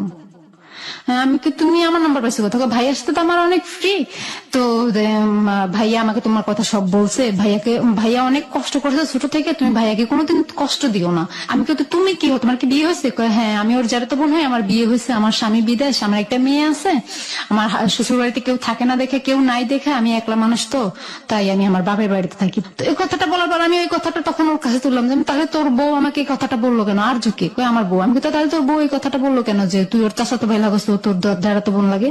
বললো যে কি এই কথাটা ওই কারণে বলছে, আমি ওকে বলছিলাম যে তুই ও যদি এই কথাটা না বলে তাহলে ওকে আমি তালাক দিয়ে দেবো, এই কথাটা ভয়তেও বলছিল। বলে আমি একটা জিনিস ছিল কি ওর সাথে কথা যখন বলতাম, ও আমাকে যখন সুন্দর করে মাথায় হাত বুলায় একটা কথা বলতো আমি ওর কথাটা মাইনা নিতাম। রাগ করলে হাজার রাগ করলে ওর মুখের দিকে তাকায়, আমি রাগটা আমার মানে আমি রাখতে পারতাম না। আর পরে আমি আমার আরিফের কথাটা বললাম। মা কি আরিফ সম্পর্কে জানতো আপনার? আম্মাকে সব খুলা বলছি। কবে বলেছেন এটা? ওই যে ওর সাথে যেদিন বিয়ের পরে বিয়ে বাড়ি, মানে এটা কি যখন আপনি জেনেছেন যে আরিফ বিবাহিত তখন বলেছেন নাকি তার আগে? না তখন বলেছি, বিয়ে ওর বিয়ে হয়েছে এটা শোনার পরে বলছি। শোনার পরে আপনি কেন বলতে গেলেন? শোনার পরে আমি বলতে গেছি কারণ আমি আমার কষ্টটা আর মনের ভিতরে চাপায় রাখতে পারতেছি। সে কারণে আপনি মার কাছে বলে মনটা একটু হালকা? হ্যাঁ চাপায় রাখতে পারলাম না, তো আমি মাকে বলেছেন আপনি বিয়ে করেছেন আরিফ? হ্যাঁ আরিফকে বিয়ে করছে। কেন বললেন? আরিফের যার একটা বউ আছে সেটা আমি বলি নাই আম্মাকে। তাহলে আপনি তো বিয়ে করেননি, মাকে আপনি কেন বললেন? কারণ না হলে আমি যে 4 দিন যে চিটাগাং ছিলাম, আমার কাছে বারবার জানতে চাইতেছে 4 দিন মানে মার কাছে হালকা হতে গিয়ে আপনি মাকে মিথ্যা কথা বললেন? হ্যাঁ, তার 3-4 দিন পরে আমি ঢাকা চলে গেলাম। ও 3-4 দিনের সাথে আমার যোগাযোগ ছিল। পরে আমি ঢাকা চলে যাওয়ার পরে আমি আমার মেজো মামার বাসায় চলে গেলাম। ওখানে যে চাকরি টাকরি করতেছি, আলাদা রুম নিলাম, আলাদা রান্না বাড়া করে খাইতেছি। এখন আর মেজো মামার বাসায় খাই না, তা আলাদা রান্না বাড়া খাইতেছি। ও কি করছে, ও আমার বললো যে আমি আমার শ্বশুরে বলছি আমি বিদেশ যাবো, আমার শ্বশুর আমাকে অনেকগুলো টাকা দিবে। আমাকে তো কি করবো তারপরে টাকা নিয়ে, বলেছে টাকা নিয়ে আমি তোমার কাছে চলে আসবো। মানে সামহাও আপনাকে ম্যানেজ করার চেষ্টা করছে, রাইট? হ্যাঁ। ওকে। পরে ও টাকা দিছে, ওর শ্বশুর ওকে 42,000 টাকা মনে হয় দিছে। ও আমাকে যেটা বলছে যে 42,000 টাকা দিছে। তো বিদেশ যাওয়ার জন্য একটা মানুষ যেভাবে প্রস্তুতি নেয় আর কি, যে বিদেশ যাওয়ার সময় বাংলাদেশ থেকে মা ভাই বোনরা অনেক কান্নাকাটি করে, ওটা করছে ওর মা বোন নাকি। পরে ওই যে বিদেশ যাওয়ার সময় ছেলেরা নাকি যেটা খাইতে বেশি ভালোবাসে সেটা দিয়ে দেয়, তো ওর সাথে ও অনেক কিছু দিয়ে দিছে, কাপড় চোপড়। তার মানে একটা বিদেশ যাওয়া যেন কোনো কিছু কিনতে না হয়, ওগুলো সব ব্যাগ 2টা ব্যাগে বইরা ও ঢাকায় একদম আমার কাছে বাসায়। মানে আলটিমেটলি আপনার কাছে এসছে, কিন্তু সবাই জানে যে সে বিদেশ চলে গেছে। ওর বউ পরে সবাই জানে ও বিদেশ চলে গেছে। তো আমি কি শোনো যেটা তাহলে তুমি করলা কেন এটা, তোমার জন্য আমার খারাপ লাগতেছে, তোমাকে দেখে আমার খুব খারাপ লাগতেছে। তুমি যে আমাকে অনেক এখানে আসার পরে যখন ফার্স্ট তোমার সাথে দেখা হয়েছে, তুমি আমাকে গরমে বাতাস টাতাস করছো, গরমের দিন ছিল বাতাস টাতাস করছো, তো আমার তখন খারাপ লাগছে তোমাকে দেখা। অনেক ক্লান্ত ছিল, তুমি রাতে 2টা পর্যন্ত আমার সাথে গল্প করে, আবার ভোর 4টা ঘুমায়া 2টা বাজে ঘুমায়া, আবার ভোর 5টা বাজে আজান সময় উঠে আমার সাথে নাস্তা রাঁধছো, ওইটা দেখে আমার খুব খারাপ লাগছে। একটা মেয়ে কিভাবে এত ভালো হতে পারে, আর হলো গিয়া তুমি তোমার হাজবেন্ড তোমাকে তোমার মতো মেয়েকে কিভাবে ছাড়া আরেকটা ছেলেকে আরেকটা মেয়ে বিয়ে করছে। আমি কই সেটা তার রুচি, ওগুলা তুলো না। পরে ওর সাথে এইভাবে চলতেছে প্রায় 2 বছর, ওর সাথে এইভাবে সম্পর্ক। আমার একই ঘরে বাড়িওয়ালারাও জানতো যে ও আমার হাজবেন্ড, বাড়িওয়ালাদেরকে বলছি যে ও আমার হাজবেন্ড, আমি বাড়িতে যাই বিয়ে করছি। আলটিমেটলি আপনি তো বিয়ে করেন নাই, মানে সব জায়গায় বলে বেড়াচ্ছেন আপনি বিয়ে করেন। বিয়ে করছি, হ্যাঁ, কারণ না হলে তো ওর সাথে একসাথে অবিবাহিত থাকা তো সম্ভব না। অবিবাহিত। তখন আপনি কি মানে গার্মেন্টসে কাজ করতেন? ঢাকাতে গার্মেন্টসে, গাজীপুরে। ওকে। তারপরে একটা জাপানি ইয়াতে লিডার হিসেবে ছিলাম, কোয়ালিটি লিডার হিসেবে ছিলাম, ভালোই বেতন পাইতাম, ভালো সম্মান ছিল ওইখানে আমার। ও চাকরি করে, আমি চাকরি করে ওকে খাওয়াইতেছি। তো ও বললে কি সালাউদ্দিন নামে একটা লোক ছিল, ও জাপানের দুভাষী ছিল ওই গার্মেন্টসেই। তো দুবাসী ছিল। ওই সালাউদ্দিন ভাই আবার জানতো আমি যে ওই যে বিদেশের ইন্টারভিউ দিছিলাম, সেই সময়টাতে আরিফ আপনার সঙ্গে থাকা শুরু করেছে, আপনার ওখানে থাকে। আমার সাথে ওখানে থাকে।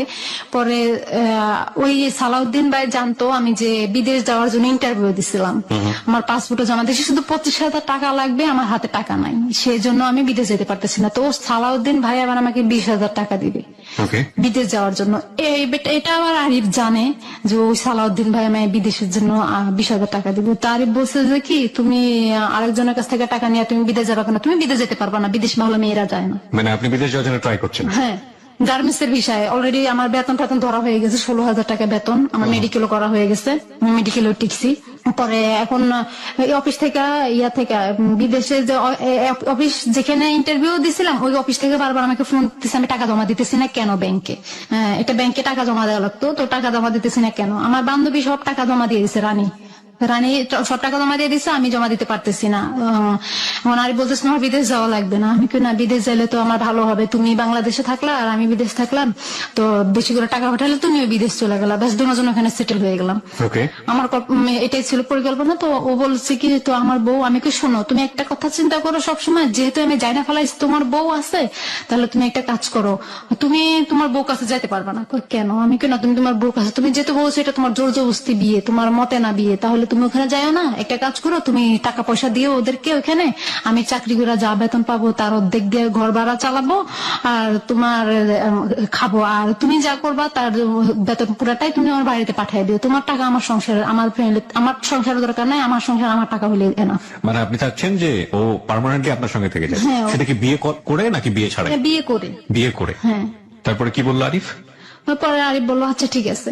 তো বিদেশে আর যাইতে পারলাম না। তো বিদেশের ওই যা সালাউদ্দিন ভাই বিদেশ যাওয়া বলে যে টাকাটা আমাকে পরে আমাকে 20,000 টাকা দিচ্ছে, তো ওই টাকাটা দিয়া কি করলাম, আমরা দুজন চলে গেলাম চিটাগাং চলে গেলাম বেড়াইতে। ঢাকা থেকে বাসায় তালা দিয়ে চিটাগাং গেলাম বেড়াইতে। মোবাইল কিনলাম একটা, আমি আমার হাতে মোবাইলটা যেটা ছিল সেটা ভেঙে গেছে।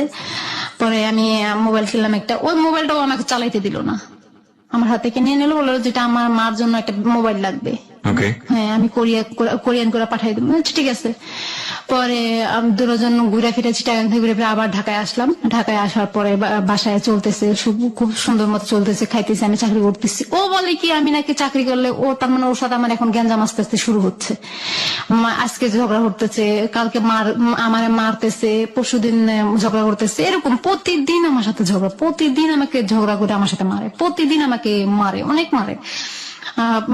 পরে হলে গিয়া বললাম তুমি আমার সাথে কেন মারামারি করতো, তুই ইয়াতে যাই অফিসে যায় তুই বসের সাথে প্রেম করস। মানে আপনার এখানে থেকে আপনাকে গায়ে হাত তুলতে কান থেকে? হ্যাঁ, কন্টিনিউসলি আমার গায়ে হাত তুলতেছে আর বলতেছে আমি নাকি ইয়াতে চাকরি করলে বসদের সাথে খালি প্রেম করি। আমি কি বসদের তো কোনো কাম নাই আমার সাথে, আমি কি এত বিশ্ব সুন্দরী যে আমার সাথে প্রেম করবে? কয় না প্রেম করে, আমি জানি। আমি কই তুমি আন্দাজ কিসের জন্য তার মানে আমার সাথে ঝগড়া করার জন্য এগুলো করতেছো?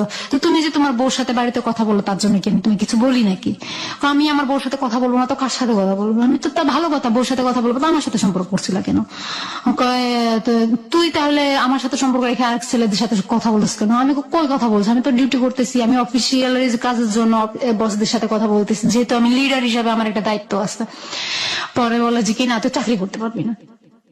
তো আমার ওর চাপে আমি চাকরিটা ছেড়ে দিলাম। তো বিদেশে যাওয়ার জন্য শ্বশুর কাছ থেকে যে 42। আপনি চাকরি ছেড়ে দিলেন? চাকরি ছেড়ে দিচ্ছি। তাহলে আপনি খাবেন কি, আপনি করবেন কি? তো এখন ও বলতেছে তুই চাকরি করা লাগবে না, আমি তোকে খাওয়াবো। আচ্ছা ঠিক আছে, ভালো কথা, ঘরে বসে যদি আমার 5টা পাই আমি, তাহলে আমার সমস্যা কোথায়? পরে ও কি করছে, ওই 42,000 টাকা ওর শ্বশুরের কাছ থেকে আনছে, আমি জানতাম না, পরে শুনছি। তো ও ঘরে ব্যাগ থেকে টাকা বের করে আর বাজার করে, প্রতিদিন বাজার করে, প্রতিদিন মার্কেটে যায় একটা গেঞ্জি কিনে, আবার যখন দোকানে বাজারে যায় তখন আধা ঘন্টা ধরে ওর মোবাইল ওয়েটিং থাকে। তো ও যখন বাজারে যায় তখন আমি আমার ফোন দিয়ে মোবাইল ট্রাই করি, আধা ঘন্টা পর্যন্ত মোবাইল ওয়েটিং, 2 বেলা, সকালবেলা বিকালবেলা 2 বেলা। পরে আমি আমার মাথার টেনশন করলো 2 বেলা কার সাথে এতক্ষণ কথা বলে, এতক্ষণ তো বাড়িতে কথা বলবে না, 2 বেলা আর ওর বউর সাথে কথা বলে 2-3 দিনে একবার কথা বলে, তাহলে তো এতক্ষণ কার সাথে বলো? আমার মাথার ভিতরে একটা টেনশন ঢুকে গেছে। পরে আমি ও বাসায় আসার পরে একদিন রাতে 3টা বাজে টিভি কিনে আনছে, বাসায় আসে টিভি কিনছে, টিভি কিনে খেলা দেখতেছে।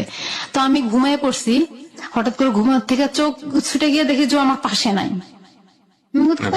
পাশে নাই, ও আমার পাশে নাই, বাসার বারান্দা দাঁড়ায় দাঁড়ায় কার সাথে জানি মোবাইলে কথা বলতেছে। তখন রাতে 3টা বাজে, 3:56 বাজে।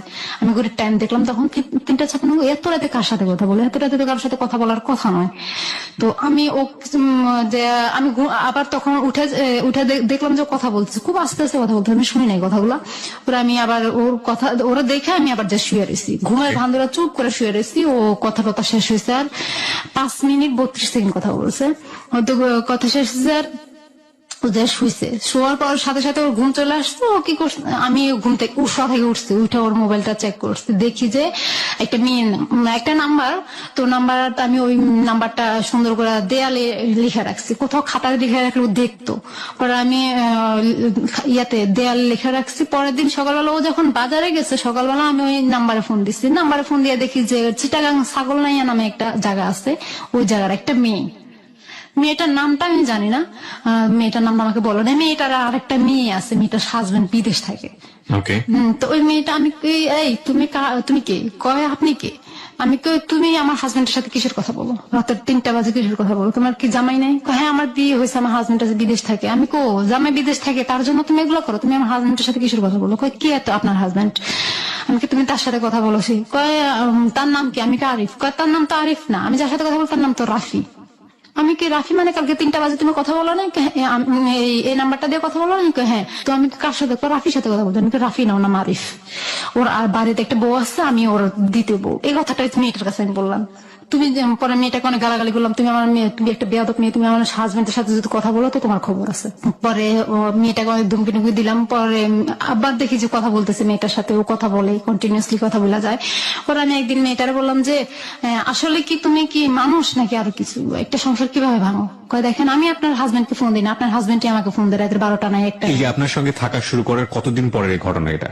এটা প্রায় সপ্তাহখানিকের পরের ঘটনা। সপ্তাহখানিকের মধ্যে এই ঘটনা ঘটে গেছে। প্রিয় শ্রোতা, আমরা এই জায়গাটায় ছোট্ট একটা বিরতি নিতে চাই। আপনারা সবাই শুনছেন close up presence hello 8920 ABC radio FM 89.2 এ। আমি আরজে কিবরিয়া রয়েছে আপনার সঙ্গে, এবং আজকে এখানে পারভিনের জীবনের গল্প শুনছেন। আজকের এই জীবনের গল্পটি অসংখ্য অসংখ্য মানুষ আছেন আমাদের সোসাইটিতে, বিশেষ করে আমি মেয়ে বন্ধুদেরকে ইন্ডিকেট করে বলতে চাই, আপনারা অনেক অনেক অনেক বেশি আল্লাহ আপনাদেরকে হয়তো এভাবেই বানিয়েছেন, অনেক বেশি আবেগ প্রবণ তুলনামূলকভাবে ছেলেদের চাইতে। এবং এই আবেগের বশবর্তী হয়ে একটা মানুষ নিজের জীবনের জন্য কত বড় ভয়াবহ দুর্ঘটনা ঘটিয়ে ফেলতে পারে, তার একটা অসম্ভব অসাধারণ উদাহরণ হবে আজকের এই জীবনের গল্প। আমরা একের পর এক দেখতে পাচ্ছি যে জীবনে অনেকগুলো টানাপোড়েনের মধ্য দিয়ে যাচ্ছে আজকের এই অতিথি, যিনি পারভিন। মেনে নিচ্ছে, মানতে পারছে অথবা পারছে না, তারপরও এক ধরনের খড়কুটো নিয়ে বসবাস করে বেঁচে থাকার একটা অদম্য ইচ্ছা। নিঃসন্দেহে সে অবশ্যই আরিফকে ভালোবাসত, নইলে সে জায়গা দিত না।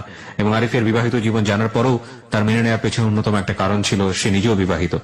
ওই মেয়েটার সাথে আমার কথা হলোর পরে মেয়েটা বললো যে এরকম। পরে আমি আরিফকে বললাম যে দেখো তুমি এরকম কেন করতেছো, তোমার কি আমাকে দিয়ে হচ্ছে না? কই আমি মেয়েটার সাথে কথা বলতেছি না, কোনো মেয়ের সাথে আমি কথা বলতেছি না। আমি তাহলে এটা কি? এমনি আমার কাছে ফোন দেয়। আমি কি মেয়েটা তোমার কাছে ফোন দেয় না, তুমি মেয়েটার কাছে ফোন দাও, তাহলে এটা এখন প্রমাণ হয়ে যায়। ওকে। পরে বলতেছে কি প্রমাণ? আমি তাহলে মেয়েটার কাছে এখন আমি ফোন দেই। আমি মেয়েটার কাছে ফোন দিতে গেছি, ঠিক সেই সময় সে আমাকে একটা থাপড় দিলাম। আপনি আমাকে একটা জিনিস বলেন, যে আপনাকে বিয়ে করেনি, কন্টিনিউয়াসলি ভাবে অত্যাচার করছে, চাকরি থেকে ভাগাই নিয়ে আসলো, সেটাও আপনি মেনে নিলেন, এগুলো অত্যাচার আপনি কেন মানতেন ওর? এগুলো অত্যাচার আমি মানতাম, তাকে তো অনেক ভালোবাসতাম। আপনি মেনে নিলেন, এগুলো অত্যাচার আপনি কেন মানতেন ওর? এগুলো অত্যাচার আমি মানতাম, তাকে তো অনেক ভালোবাসতাম, অনেক এতটাই ভালোবাসতাম জানি আমার নিজের চেয়ে ওকে বেশি ভালোবাসতাম আমি। That is the ultimate true answer. প্রিয় শ্রোতা, যাকে মানুষ ভালোবাসে তার শত অন্যায় চোখে পড়ে না, কেন জানি পড়ে না, কিন্তু কথা হচ্ছে অন্যায়েরও একটা লিমিট থাকে। লিমিটলেস অন্যায় সত্যি সত্যি কি ভালোবাসাকে বাঁচিয়ে রাখতে পারে শেষ পর্যন্ত? চলুন দেখা যাক। বলুন তারপর। পরে ও আমাকে অনেক, ও ওর সাথে বাড়ি দেওয়ার পর আমি চেঞ্জলেস হয়ে গেছি। পরে চেঞ্জলেস হওয়ার পরে ও আমাকে হুশ করছে, হুশ করার পর আমার কিচ্ছু মনে নাই। ওর আগে যে ও আমাকে কি করছে আমার কিছুই মনে নাই, কিভাবে আমি এভাবে হয়েছে সেটা আমার কিছুই মনে নাই। আমি শুধু এতটুকু আমার খেয়াল আছে যে আমার মাথার উপর পাড়াই ধরছিল, মাথার উপর পা রেখেছিল, মাথার উপর পা দিয়ে উঠে দাঁড়াইছিল, এটাও আমার মনে, এতটুকু আমার মনে আছে। পরে আমি বললাম যে আমি নিচে শুয়ে, পাকার ভিতরে শুয়ে রয়েছি কেন? তুমি পড়ে গেছিলা। তারপরের দিন ও বাড়িতে এসছে, আমাকে বলতেছে কে, আমি একটু মোহাম্মদপুর যাবো। আমি কেন? আমার বন্ধু আসে, ওর সাথে দেখা করবো। ঠিক আছে যাও। ও মোহাম্মদপুরের কথা কয়ে ও চলে গেল বাড়িতে। ওর বাড়ির সবাইকে বলে দিল কি ক্যান্সেল হয়ে গেছে, ওর ভিসা চলে আসছে। পরে ও বাড়িতে গেল, ও বেলে ভাই বাড়িতে গেল, বাড়িতে 4 দিন ছিল ওর বাড়িতে। আমি বলতেছি কি তুমি আসতেছো না কেন? বলে যে আমি তো এখানে আসে বন্ধু বান্ধব আসতে দিতেছে না। পরে আসার পরে আসতে আসতে রাতের 12টা বাজে গেছে। এর মধ্যে রোজা চলে আসলো, একটা রোজা ও থাকে না, আমাকে থাকতে দেয় নাই। পরে ও রোজার ঈদও গেল, কাপড় চোপড় নিজে কিনলো, ও আমাকে কাপড় চোপড় কিনে দিল না। ওর কাপড় চোপড় কিনা আবার ওর ছেলে মেয়ের জন্য কাপড় চোপড় কিনা বাড়িতে পাঠিয়ে দিল। পরে সুন্দরভাবে ঈদ কাটলো। ঈদ কাটার পরে বলছে কি তুমি এখন কি করবা? এর মধ্যে ও কি করছে, মেয়েটার সাথে সম্পর্ক না এই মেয়েটার সম্পর্কে আপনি জানতে পেরেছেন ততক্ষণে যে মেয়েটা আসলে কোন মেয়েটা, কোথায় থাকে, কি অবস্থা, নাম কি? মেয়েটার কাছ থেকে আমি সব জানা ফেলেছি। মেয়েটা চিটাগাং যাওয়ার সময়, ফেনীর পার হয়ে চিটাগাং যাওয়ার সময় ছাগলনাইয়া নামে একটা জায়গা আছে, ওইখানে থাকে। হ্যাঁ, তো আমি বললাম মেয়েটার সাথে ওর কন্টিনিউ এখনো চলতেছে প্রেম। ওর ঝগড়া হয়ে আমি 25টা ঘুমের ট্যাবলেট একসাথে খাওয়া ফেলাই। খাওয়ার পরে আমি সেন্সলেস হয়ে পড়ি। প্রায় 20 মিনিটের মধ্যে আমি সেন্সলেস হয়ে পড়ার পরে আমি আর কি হয়েছে জানি না। পরে আমার হসপিটাল নিয়ে গেছে, হসপিটাল নিয়ে যাইয়া আমার ওয়াশ করাইছে, ওয়াশ করে বাসায় আনছে। আমি 2 দিন পরে আমার হুশ আসছে। ও বলতেছে ঠিক আছে বাড়িতে যাই, আমি ঘুরে আসি, কয়েকদিন থেকে আসি, ফ্রি হয়ে আসি সবার সাথে। বাড়িতে গেছে, বাড়িতে যাওয়ার পরে ও আর আসতেছে না। তখন ও যখন চলে গেছে 3-4 মাস হয়ে গেছে, ও আসতেছে না। পরে আমি চাকরি করতেছি হঠাৎ করে। আপনি তো তখন চাকরি ছেড়ে দিয়েছেন, আপনার আবার কিসের অফিস? ও যে বাড়িতে যাবে 3 মাস চলে গেছে, 3-4 মাস চলে গেছে, ও আসতেছেই না। তখন কি মানে সেটা বুঝলাম, কিন্তু আপনি তাহলে কিসের অফিসে গেছেন? আমি আবার গার্মেন্টস চাকরি নিচ্ছি। এই সময়টাতে আপনি আবার গার্মেন্টসে? হ্যাঁ, আবার গার্মেন্টসে চাকরি নিচ্ছি। আমি এভাবে বাসা ভাড়া বাইরে গেছে, 2 মাসের বাসা ভাড়া অলরেডি জমা হয়ে গেছে। কারণ আমি বলতেছি কি ব্যাপার, এভাবে তো চলে তো আমার এখান থেকে বের করে দিবে মানুষ, বাড়িওয়ালার বের করে দিবে, আমি কোথায় থাকবো? আমি চাকরি নিলাম। চাকরি নেওয়ার পর ওর সাথে একসময় লাঞ্চে ঝগড়া হলো। ঝগড়ার পরে আমি ঘুমের ট্যাবলেট খেয়ে ফেললাম 10টা। মানে আপনি জানতেন ওর একটা বউ আছে, আপনি জানতেন যে ওর ক্যারেক্টার একটু ঝামেলা আছে, আপনি থাকা অবস্থায় আরেকটা মেয়ের সঙ্গে এরকম করছে, ওর বউকে একসাথে ও ব্লাফ দিচ্ছে, আপনাকে দিচ্ছে, আরেকটা মেয়ের সাথে আপনি ওকে হাতে নাতে ধরেছেন, তারপরও আপনি ওর জন্য এরকম করছেন? হ্যাঁ, তারপর আমি জানি না কিসের জন্য জানো আমি ওর প্রতি এতটা আগ্রহ হয়ে গেছি, এতটা বেশি ওর প্রতি এত বেশি আমি ইমোশনাল হয়ে গেছি। That's really happen in love, প্রিয় শ্রোতা। একজন মানুষ যখন একজন মানুষকে লাভ করে তখন তার ভুলগুলো তার চোখে পড়ে না, অন্যায়গুলো তার চোখে পড়ে না। It happen. এটা শুধুমাত্র ওর জীবনে সত্য নয়, যারা শুনছেন তারা হয়তো খুব সহজেই সমালোচনায় বিকতে পারবেন, কিন্তু এটা ঠিক যে আপনি নিজেকে দেখেও প্রশ্ন করে দেখেন, এবং এরকম মানুষ হয়তো আপনার চারপাশেই রয়েছে যারা ভালোবেসে একের পর এক অন্যায় এবং ভুলগুলোকে মেনে নেয়, কিন্তু সেটার একটা শেষ বোধহয় থাকে। ওকে, বলুন তারপর। পরে আরিফ বলতেছে কি ও চায়, আরিফ উল্টা রানীকে বলতেছে কি যে ও চায় আমার সাথে সারাদিন ফোনে কথা বলার জন্য, ও চায় আমি ওর পাশে আমি সারাক্ষণ বসে থাকি। এটা কি আমার সম্ভব? আমার তো একটা বউ আছে, আমার তো বাচ্চা আছে, ওটাও জানে না, তাহলে ও এমন কেন করে? আরিফ উল্টা আমার দোষ দিতেছে ফোনের মধ্যে রানীর কাছে। তো রানী কাটা দেওয়ার পরে রানী বলতেছে কি দেখ উল্টা আরিফ তোর নামে বদনাম করতেছে, তাহলে তুই ওর জন্য এমন কেন করতেছিস? আমি এত কষ্ট বুঝি না, তোর আরিফ রায় না দে আমার কাছে। পরে আরিফ আবার ফোন দিছে, রানী বলতেছে তুই তাড়াতাড়ি আচ্ছা ঠিক আছে আমি পরের দিন আসতেছি। তো আরিফ আমার এইগুলার পরের দিন আসলো। আসার পরে অফিসে আমার একটা পুরো বদনাম হয়ে গেছে, আমি এটা করছি যে ও এমন করছে, ও একটা লিডার হয়ে, কোয়ালিটির একটা লিডার হয়ে যদি এমন করে তাহলে ওর আন্ডার যারা চাকরি করে তারা কি করবে? পরে একটা বদনাম হয়ে গেছে আমার। আমি অফিসে আর যাই আমার তার মানে মুখ দেখাতে পারতেছি না, এমন একটা অবস্থা হয়ে গেছে। পরে ও আরিফ আসছে, আয়সা বলতেছে তুমি এমন করতে পারো না। পরে আমি আবার কি করছি, ও যখন আসতেছে না, আসতে দেরি হইতেছে, পরের দিন আসতে বলতেছে, আমি কেন ও আজকে আসবে, আমি কি করছি আবার ব্লেড দিয়ে আমার হাত রাখছি, হাত আইকে একদম অনেকটা আঁকছি, মানে এই যে দাগগুলো এখনো আছে আমার হাতের মধ্যে অনেকটাই আঁকছি, তার মানে এখানে এমন ভাবে আঁকছি যে পরবর্তী আমার এই জায়গাটা পচে যাওয়ার অবস্থা। ট্রিটমেন্ট নিয়ে ভালো হয়েছে। পরে ও আয়সা দেখছে, ও আয়সা দেখায় হালকা চোখে পানি ছাড়তেছে যে তুমি এমন করছো কেন? আমি দেখো আমার পৃথিবী সবকিছু একদিকে, তুমি আমার একদিকে। হ্যাঁ, আমি সব। তো ওর বউ কি এটা জানলো যে আপনি এরকম করতেছেন? ওর যে বউ ছিল না, তার কাছে কি খবর এগুলো পৌঁছাতো? না, ওর বউর কাছে খবর এগুলো পৌঁছায় নাই। ওর বউর সঙ্গে আপনি কথাও বলেন না ওই সময় পর্যন্ত? না, আর কথা বলি না। বলুন তারপর। পরে ওর বউ জানতো যে ও ঢাকা চাকরি করতেছে। চাকরি করছে? হ্যাঁ, আমি ওর জিজ্ঞাসা করলাম যে আরজু কি জানে? কয় আরজু জানে আমি ঢাকা চাকরি করতেছি। বউয়ের নাম ছিল আরজু? বউর নাম ছিল আরজু। আরজু জানে আমি ঢাকা চাকরি করতেছি। আমি পরে এক পর্যায়ে ও আমার জন্য কান্নাকাটি করে, কান্দে, চোখের পানি ছাড়ে, বলতে যে কি যে তুমি এমন করো কেন? আমি কি দেখো তুমি আমার সবকিছু, আমি সবকিছু সবার বিরুদ্ধে যে আমি তোমার কাছে, আমার আত্মীয় স্বজন কেউ চায় না আমি তোমার সাথে সম্পর্কটা রাখি, আমার আত্মীয় স্বজন সবাই আমার বিরুদ্ধে চলে গেছে, কেউ আমাকে দেখতে পারে না এখন, আর শুধু তোমার সাথে সম্পর্ক করছি বলে। আমার মাও আমার সাথে এবার এসে দেখে গেল, যা দেখে গেল আমার মা, তা দেখে আমার মা অনেক কষ্ট পাইছে। আমি তোমার জন্য এগুলো করছি, আমার মা দেখে গেছে আমি একটা পাগলের মতো হয়ে গেছিলাম, তাহলে তুমি আমাকে ছাড়া কেন যাও? মানে দেখো আমি তো ওদেরকে ওখানে মানাইতে হবে, ওরা যেহেতু তাই না গেছে, আমি বিদেশ ভিসা ক্যান্সেল করে বাংলাদেশ চলে আসছি, তাহলে ওদেরকে আমার মানাইতে হবে না? আমি ঢাকায় চাকরি করতেছি, 2 দিন পর বাড়িতে না যাইলে ওরা বলবে যে নিশ্চয় ও ঢাকা কিছু একটা করছে, তাহলে ও আর বাড়িতে আসে না কেন? ওদেরকে যেন ওরা যেন বুঝতে না পারে। আমি কি আচ্ছা কোনোদিন যদি এমন হয় যে আরজু তোমাকে আমার কাছ থেকে নিয়ে গেছে, তখন তুমি কি করবে? কয় না, আরজু তোমাকে আমার কাছ থেকে নিতে পারবে না, কারণ আরজু জানবে না যে তুমি আমার জীবনে আসছো। আচ্ছা ঠিক আছে। পরে এইভাবে চলতেছে প্রায় বছর। মানে আপনি মেনে নিয়েছিলেন যে ওকে আপনি বিয়ে করবেন না, এভাবেই সংসার করবেন, এভাবেই ওকে করবেন? আমি অনেকবার বলতেছি যে তুমি বিয়ে করো আমাকে। কিন্তু তারপরেও ও তো আপনাকে যেহেতু বিয়ে করছে না, সুতরাং আপনি এটা মেনে নিয়েছিলেন।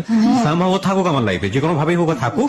হ্যাঁ। এবং ওর আগের স্ত্রী নিয়েও আপনি কিছু বলতেন না, ওনাকে কি ডিভোর্স দেওয়ার কথা বলতেন আপনি? হ্যাঁ, আমি ওকে অনেকবার বলছি যে তুমি আরজু। ও কি বলতো যে আমি ডিভোর্স দিব? ও বলছে যে না, আমি সবকিছু ত্যাগ করতে পারবো, আরজুকে ত্যাগ করতে পারবো না। আমি কেন ত্যাগ করতে পারবো না? কারণ যেহেতু আমার ওখানে একটা মেয়ে আছে, আমার মেয়েটার দিকে তাকায় আমি এটা করতে পারবো না, কারণ আমার মেয়েটা মা হারাবে, বাপ হারাবে, কিরকম দেখাবে? ওটা মেয়ে মানুষ, ছেলে হলে একটা কথা ছিল।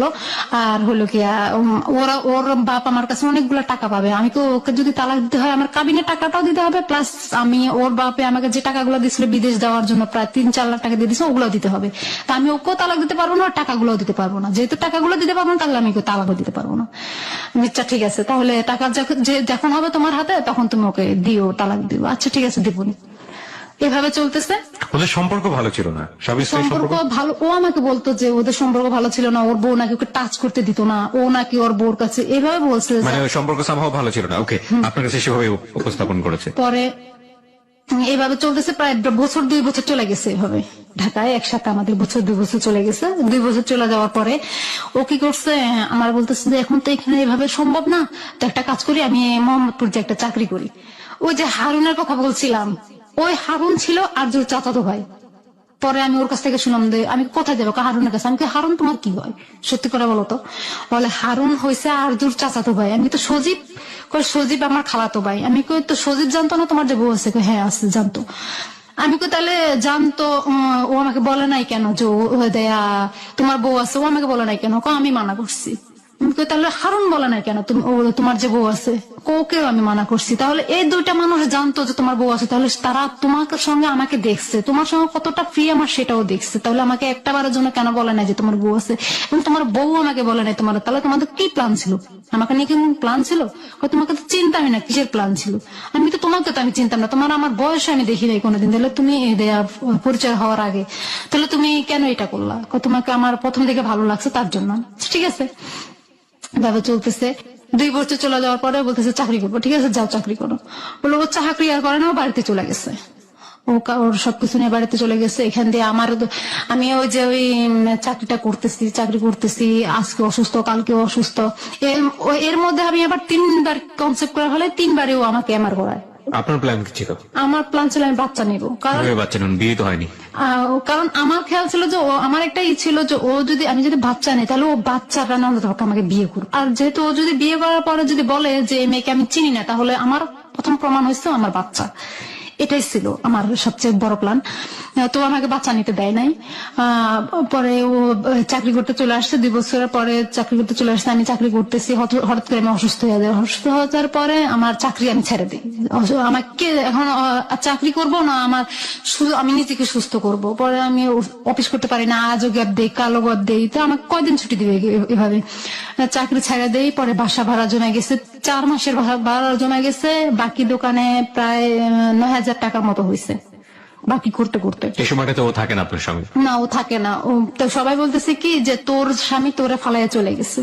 সবাই বলতো এটা, চারপাশের লোকজন জানতো আপনার হাজবেন্ড? হ্যাঁ, হাজবেন্ড তোকে ফালাইয়া চলে গেছে, 2 দিন থাকছে, থেকে চলে গেছে। তার মানে ও আসছে মধু খাওয়ার জন্য, এইভাবে বলছে যে মধু খাওয়ার জন্য আসছে, তারপরে চলে গেছে। এখন আমি এটা মাইনে নিতে পারতেছি না যে ও মানুষ আমাকে, চারপাশের মানুষ আমাকে কি বলছে। প্লাস এখানে একটা কথা আপনার, তারপর পরে সবাই মানে বলতেছে, এগুলো বলতেছে, আমি আর সহ্য করতে পারতেছি না। পরে ওরা ফোন করে বলে যে কি যে এই বলে, তো এই বললো আমি কি করবো? ও বলতেছি কি আমি কি করবো, আমাকে তো তাহলে তুমি কি আমাকে ফালায় চলেই গেলা সত্যি সত্যি। বলে যে না তুমি দেখো তোমার মনে শক্তি রাখো। আমি কিভাবে আমি শক্তি রাখবো, আমার চারপাশের মানুষ নিয়ে আমার বাঁচতে হবে। তাহলে আমি চারপাশের মানুষে আজকে একজন বলবে কালকে 10 জন বলবে, আমি কিভাবে শুনে এগুলো বেঁচে থাকবো, বলে তো আমার পক্ষে বাসা সম্ভব না এগুলো। পরে বলে যে আচ্ছা দেখো আমি আসবো তোমার কাছে আসবো, আচ্ছা ঠিক আছে আসো। পরে ও বাড়িতে চলে গেছে, আমি জানতাম যে ও মোহাম্মদপুর আছে আসলে ওই বাড়িতে। পরে আমি ওর আশেপাশের মানুষের কথা শুনি কি ব্যাপার মোহাম্মদপুরে নোয়াখালীর মানুষ কোথেকে আসবে। তারপর আমি বলতাম যে তুমি বাড়িতে তুমি আমার সাথে মিথ্যা কথা বলতেছো। ওগুলা বললো আমার হাতে মোবাইলে অনেক অনেক খারাপ খারাপ যেগুলা বলার বাইরে এত গালাগালি করতো আমারে।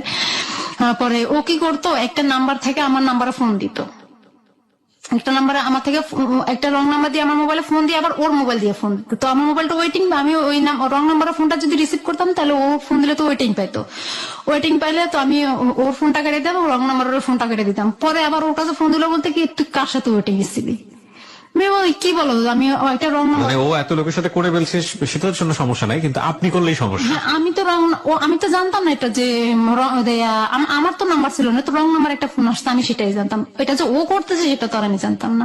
আমার একটা রং নাম্বারে ফোন আসছে, দেখো নাম্বারটা কত লাস্ট, আমি লাস্টে 3-4 একটা নাম্বার থেকে ফোন আসছে।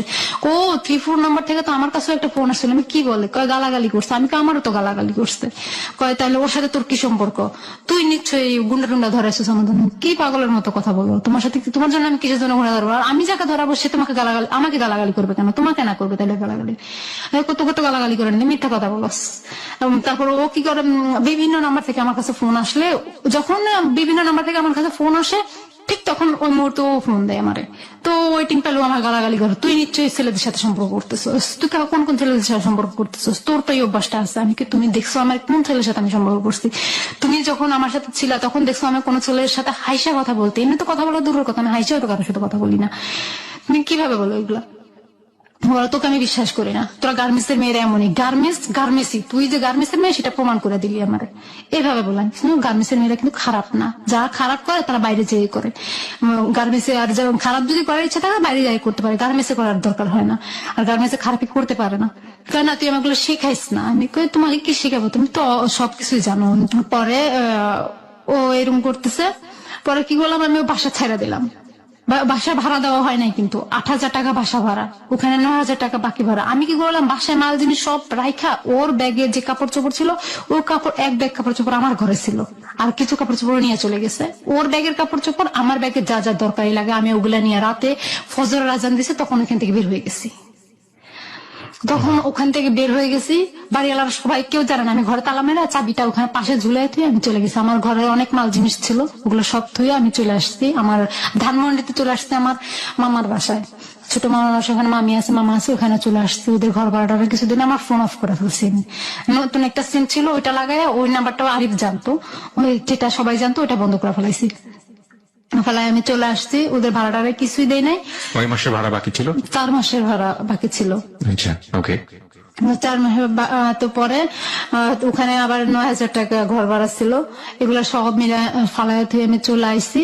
চলে আসার পরে তো ওই যখন এখান থেকে আবার একটু রেখে গেছি, তা ও যখন আমি এরকম দেনার ভিতরে পড়ে গেছি তখন ও আমাকে ফোন করে বলতেছে কি কিডনির ব্যাপারে একটা কথা বলো। কি বলবো, দেখো কিডনি কিনবি নাকি, কার কিডনি বিক্রি করবে তুমি, যে কার কিনে দেখো আমারটা বিক্রি করবো। তোমার পজিটিভ কি পজিটিভ, বি পজিটিভ। আমি কি দেখো তুমি পুরুষ মানুষ, তুমি কিডনি বিক্রি করো না, তোমার কাজ করে খাইতে হবে, আজকে যদি তুমি কিডনি বিক্রি করার কথা কেন বলতো, ও যে অনেক দেনা, ও অনেক ঋণ, ওর শ্বশুরের যে টাকাগুলা পাবে ওগুলা দেওয়ার জন্য। তারপরে আরেকটা লোকের কাছ থেকে ও 1,80,000 টাকা নিচ্ছে, বাবলু নামের একটা লোকের কাছ থেকে 1,80,000 টাকা নিচ্ছে, ওই যে বলতো যে ও বিদেশ পাঠাবে, ও ইয়াতে চাকরি করে, কি বিদেশ পাঠায় যে জায়গাটা, ওটার নাম তো আমি জানি না, ওখানে নাকি ভিসার ব্যবসা করে, যে দালাল যাকে বলে, বিদেশের দালাল যাকে বলে, ও নাকি ওইটার কাজ করে। আসলে মিথ্যা কথা, ওটা পুরাটাই আমার সামনে কথাগুলো বলতো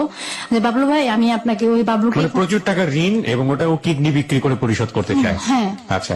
পরে পরে বাবলুকে বলতে, বাবলুর কাছ থেকে 1,80,000 টাকা নিচ্ছে এইভাবে করে। তো ওই বাবলুর টাকা দেওয়ার জন্য, ওর শ্বশুরের টাকা দেওয়ার জন্য। হ্যাঁ, এটা আমরা বুঝতে পারছি, এটা ক্লিয়ার হয়েছে। হ্যাঁ, তো আপনাকে বলতো কিডনি বিক্রি, তারপর? হ্যাঁ, তারপরে কিডনি বিক্রি করো। তো এখন আমি বলি যে, তুমি কিডনি বিক্রি করো না, একটা কাজ করো, তুমি তো পুরুষ মানুষ, তোমাকে কাজ করে খাইতে হবে। তুমি কিডনি বিক্রি করলে জীবনে কোনোদিন ভারী কোনো কাজ করতে পারবা না, আর কয়দিন পর তুমি অচল হয়ে যাবা। তোমার যদি বাচ্চা কাচ্চা হয় তাহলে তুমি ওদেরকে কিভাবে চালাবো? ওদের তো একটা ভবিষ্যৎ আছে। তাহলে এটা কাজ করি, আমি আমারটা করি। ও আমাকে শুধু এই কথাটাই বললো যে, না তুমি কইরো না, এটা তুমি করলে কেমন দেখাবে, এটাই এভাবে কখনো আপনার সঙ্গে থাকতো না। ও আমার সাথে মোবাইলে বললো এগুলা। কতদিন যাবত ওর সঙ্গে সম্পর্ক নেই? ওর সাথে আমার সাথে শারীরিক সম্পর্কটা না। শারীরিক সম্পর্ক না, আমি বলছি সম্পর্ক বলতে যেটা, যে আপনার সঙ্গে ওর কতদিন যাবত মানে দেখা নেই, দেখা সাক্ষাৎ নেই? প্রায় মাস দেড়েক মতো ছিল না তখন। মাস দেড়েকের মতো ওর সংসারে গিয়ে, মানে আরজুর কাছে গিয়ে সংসার করছে। এবং যার উসিলাই আপনি বাসা নিলেন, সে বাসা ভাড়া না দিতে পেরে আপনি রাতের অন্ধকারে আপনি পালিয়ে গেলেন বাসা থেকে। তো সেই লোক আপনাকে কিডনি বিক্রির কথা বলছে, আপনি তার ধার দেনা পরিশোধ করার জন্য আপনি নিজে কিডনি বিক্রি করার কথা বলছেন। কেন বলছেন? কারণ ও আমাকে কান্নাকাটি করতেছে অনেক আমার কাছে, যে দেখো তুমি যদি ধার দেনা গুলো দেওয়া হয়ে যায়, আমি এগুলো সব কিছু ফলায় থুয়ে তুমি আর আমি কোথাও এক জায়গায় চলে যাবো, যায় চাকরি বাকরি করে। তুমি তো যখন গার্মেন্টসে চাকরি জানো, তাহলে চাকরি বাকরি করে খাবো। ও আমাকে যে মোবাইলে এত কথা বললো, এত গালাগালি দিল, সেটাও আমি আর মনে রাখতেছি না। আমি বলতেছি সে করতেই পারে, ভুল স্বাভাবিক। লাভ রানস ব্লাইন্ড, ভালোবাসা অন্ধ, কিন্তু সেই অন্ধত্ব কত ভয়ঙ্কর হতে পারে সেটা আরেকটু সামনে। আমরা ছোট্ট একটা বিরতি নিব আরো একবার। আপনারা সবাই শুনছেন close up presence hello 8920 ABC radio FM 89.2 এ। আমি আরজে কিবরিয়া রয়েছে আপনার সঙ্গে, এবং পারভিন আছে এই মুহূর্তে স্টুডিওতে। তাকে দেখার জন্য আপনারা চলে আসতে পারেন আমাদের ফেসবুক পেজ। তারপর বললো যে ঠিক আছে তুমি করো এটা। কত সালের কথা এটা মনে আছে? আজকে কত? না আমার মনে নাই, প্রায় মনে হয় 2013-তে হবে। 2013 সালের দিকের কথা। আচ্ছা, পরে ও বলতেছে যে এগুলো তুমি করবা, কিভাবে করবা, এটা তুমি কোথায় যাবা, কার কাছে যাবা, কিভাবে করবা। তার মানে এটা স্বাভাবিক। ও এতটা সিরিয়াস দিয়ে বলতেছে না আমাকে, আমি তো বুঝতে পারতেছি ও এতটা সিরিয়াস দিয়ে বলতে পারতেছে না আমাকে। তবুও আমি করতেছি যে ঠিক আছে, ওর দেওয়ার জন্য আমি করবো, যেহেতু ও আমাকে নিয়ে বলতেছে সংসার করবে, পুরো বাকিটা জীবন আমাকে নিয়ে কাটাবে। তো আমি সেই অনুযায়ী এটা চৌরাস্তা একটা ডাক্তারের কাছে গেলাম। তো চৌরাস্তা ডাক্তারের কাছে গেলেন মানেটা কি? মানে আপনি তার পরের দিনই যোগাযোগ করা শুরু করে দিয়েছেন কিডনি বিক্রি করার জন্য? আপনি জানতেন কিডনি কি জিনিস? না, আমি জানতাম যে কিডনি শরীরের একটা অংশ, এবং এটা অনেক ক্রিটিক্যাল একটা জিনিস, যেটা পরে আমি ওই ডাক্তারের কাছে গেলাম। ডাক্তারের কাছে গেলাম। তো ডক্টর কি করলো যে আমাকে বললো যে তোমার ব্লাড গ্রুপ চেক করা লাগবে। আপনি কোন ডাক্তারের কাছে গিয়েছিলেন? ডাক্তারের নামটা মনে করতে পারবেন? ইভেন ডাক্তারের নাম মনে না করলেও চলবে। মানে আপনি যখন ডাক্তারের কাছে গিয়ে বললেন যে আপনি কিডনি বিক্রি করতে চান, আমি সরাসরি কিডনি বিক্রি করবো এই কথা বলি নাই। তাহলে আপনি কি বলেছেন? আমি বলছি যে আমি একটু ব্লাড টেস্ট করবো, এই কথাটা বলছি। ফার্স্ট আপনি ব্লাড টেস্ট করতে গেছেন। আচ্ছা, তারপর?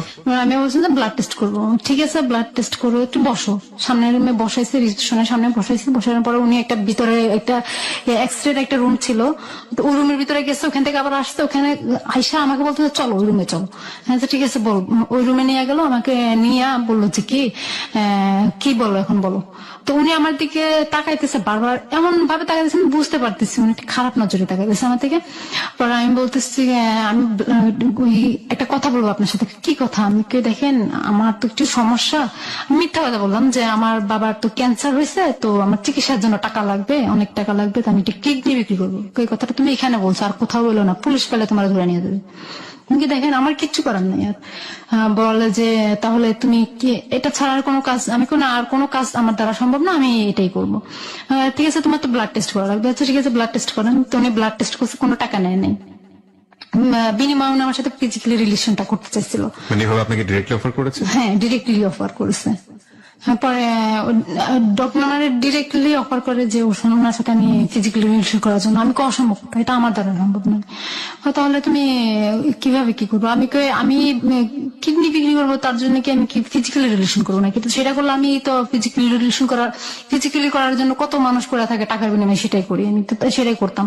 তাহলে আমি কেন এখানে আপনার সাথে ওইটা করবো?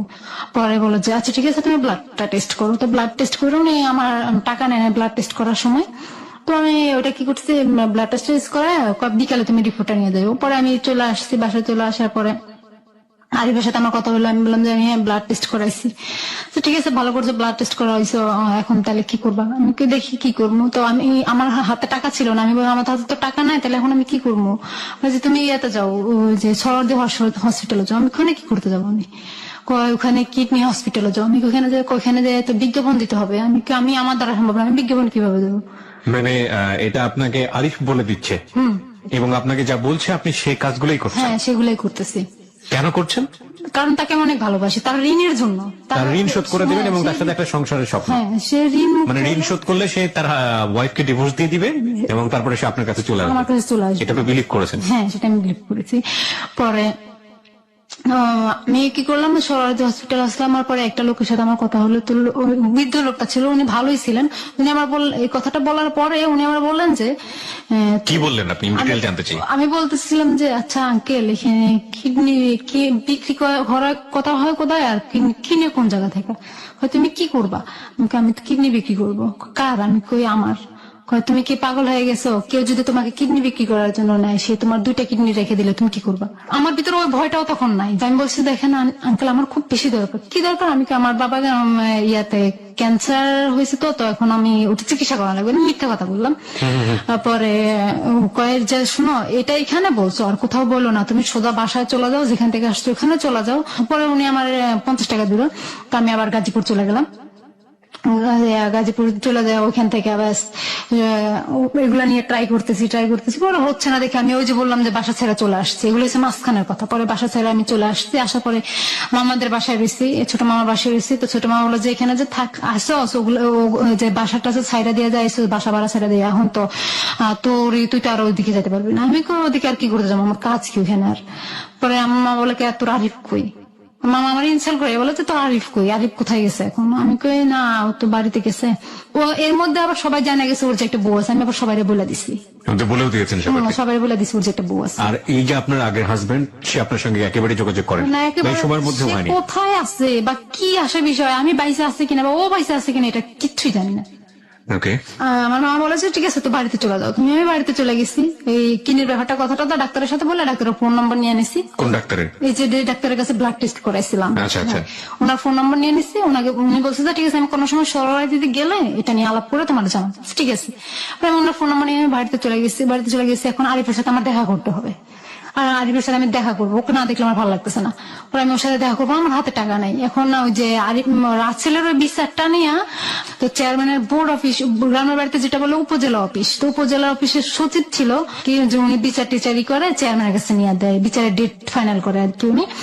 তো ওনার কাছে গেলাম, উনি আমাকে দেখে উনি আমাকে খারাপ প্রস্তাব দিল। কিসের বিচার আপনার? কার সঙ্গে? রাসেলের সাথে আমার তালাকের বিচারটা। ও আমাকে ডিভোর্সনামা তখন পাঠিয়ে দিচ্ছে। আমি বাড়িতে যখন গেছি তখন আমার ডিভোর্সনামা পাঠিয়েছে। আচ্ছা আচ্ছা। আমি চাইতেছি আমার কাবিনের টাকাটা দিয়ে। কাবিনের টাকাটা আপনাকে দিয়ে দিই, মানে আপনার দেনমোহরটা দিয়ে দিই? হ্যাঁ, কাবিনের দিয়ে দেয়। কত টাকা ছিল দেনমোহর? দেনমোহর ছিল হলে 2.5 লাখ টাকা। 2.5 লাখ টাকা। সেটার জন্য আপনি মানুষের কাছে যাচ্ছেন বিচারের জন্য? আপনি থানা পুলিশে যান? না, থানা পুলিশে জানে। আমি যে এলাকার যে মেম্বার ছিল আমার, সে মেম্বারের কাছে গেছি বিচার চাওয়ার জন্য। উনি আমার কাকা হয়, কাকা রাখি বড় বলায়। উনি আমাকে বললো যে আমি যা বলবো তা শুনতে হবে, তাহলে আমি তোমাকে তাহলে বিচারে জিতাই দেবো। আমি কি শুনতে হবে আমাকে? আমার বললো যে তুমি আমার ভার নিচে ছিল ওনার, ওখানে আসবা, সন্ধ্যার সময় আসবে। আমি কেন যাবো ওখানে? বলে তোমাকে চাকরি দেবো। আম্মা বলছে যে যাবি। আমি কই না, ওনার তো মতলব খারাপ। তুমি তাহলে সন্ধ্যার সময় আমাকে যেতে বললো কেন? আমি বুঝে গেলাম যে ওনার মতলব উনি সন্ধ্যার সময় যাওয়ার মানে চাকরি দিতে হলে সন্ধ্যার সময় যায়, দিনের বেলায় কি হয়েছে? পরে উনি আমাকে সন্ধ্যার সময় যেতে বললো, আমি দিলাম না। পরে আমাকে মোবাইলে বললো যে আমি যা বলবো তা করতে। আমি কি করবো কাকা? আপনার সাথে আমি কি করবো? আপনি তো আমার কাকা, এক গলা যাকে আমি কাকা বলি, বড় ডাক, বড় বাপের চেয়ে ভালো করে আপনাকে সম্মান করি, শ্রদ্ধা করি। আপনি কি যেটা বলবো আমি সেটা কি শুনতে হবে আমাকে বলেন? তুমি আমার সাথে আমাকে সময় দিতে হবে। কি সময় দেবো আমাকে? উনি আমাকে ফিজিক্যালি রিলেশন করার জন্য অফার করলো। এগুলো আমি রেকর্ডিং করে ফেললাম কথাগুলো। ওগুলা করার পর আমি আম্মাকে শোনালাম, আম্মা দেখেন আপনি কাকা মেম্বাররা বিশেষ করে মেম্বারে এই কাজটা করতেছে। পরে হলো এখন কিডনির ব্যাপারটা হচ্ছে। এখন আরিফ বলতেছে, আরিফ ঢাকা চলে গেছে। ওকে। আরিফ বাড়ি থেকে ঢাকা চলে গেছে, মোহাম্মদপুর। ঢাকা চলে আসার পরে ও বলতেছে কি কিডনির ব্যাপারে একটা ট্রাই করতেছে। ও আমার গ্রুপটা জানছে, যায় না, ও ট্রাই করতেছে, বিভিন্ন হসপিটালে যেতেছে, ট্রাই করতেছে এটা নিয়ে। ও নিজেও ট্রাই করছে? হ্যাঁ, ও নিজেও ট্রাই করতেছে।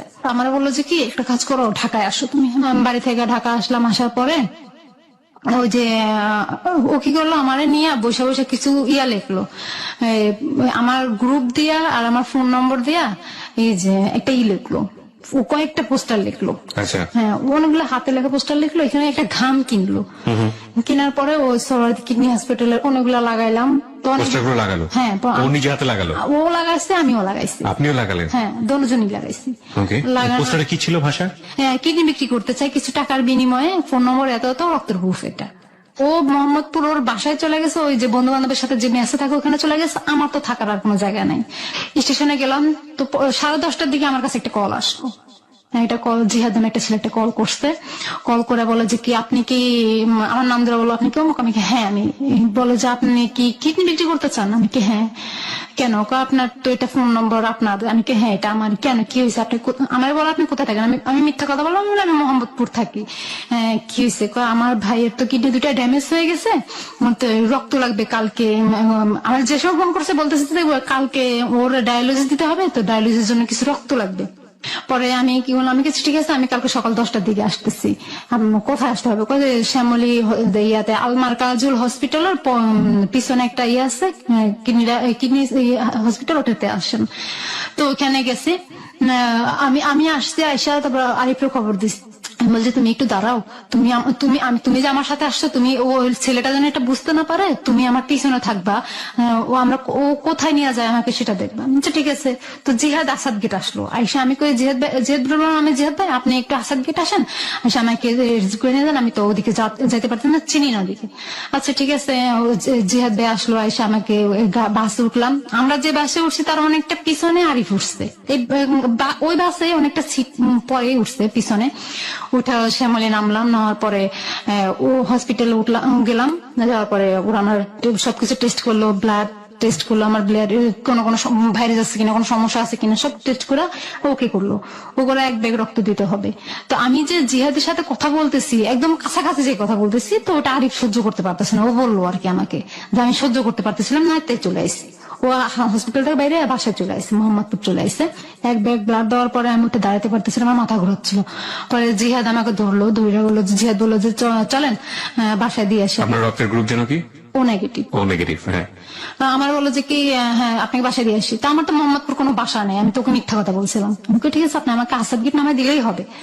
তারপরে ও বাসে করে আমাকে আসাদ গেট নামায় দিয়ে আমাকে 2000 টাকা হাতের মধ্যে দিল।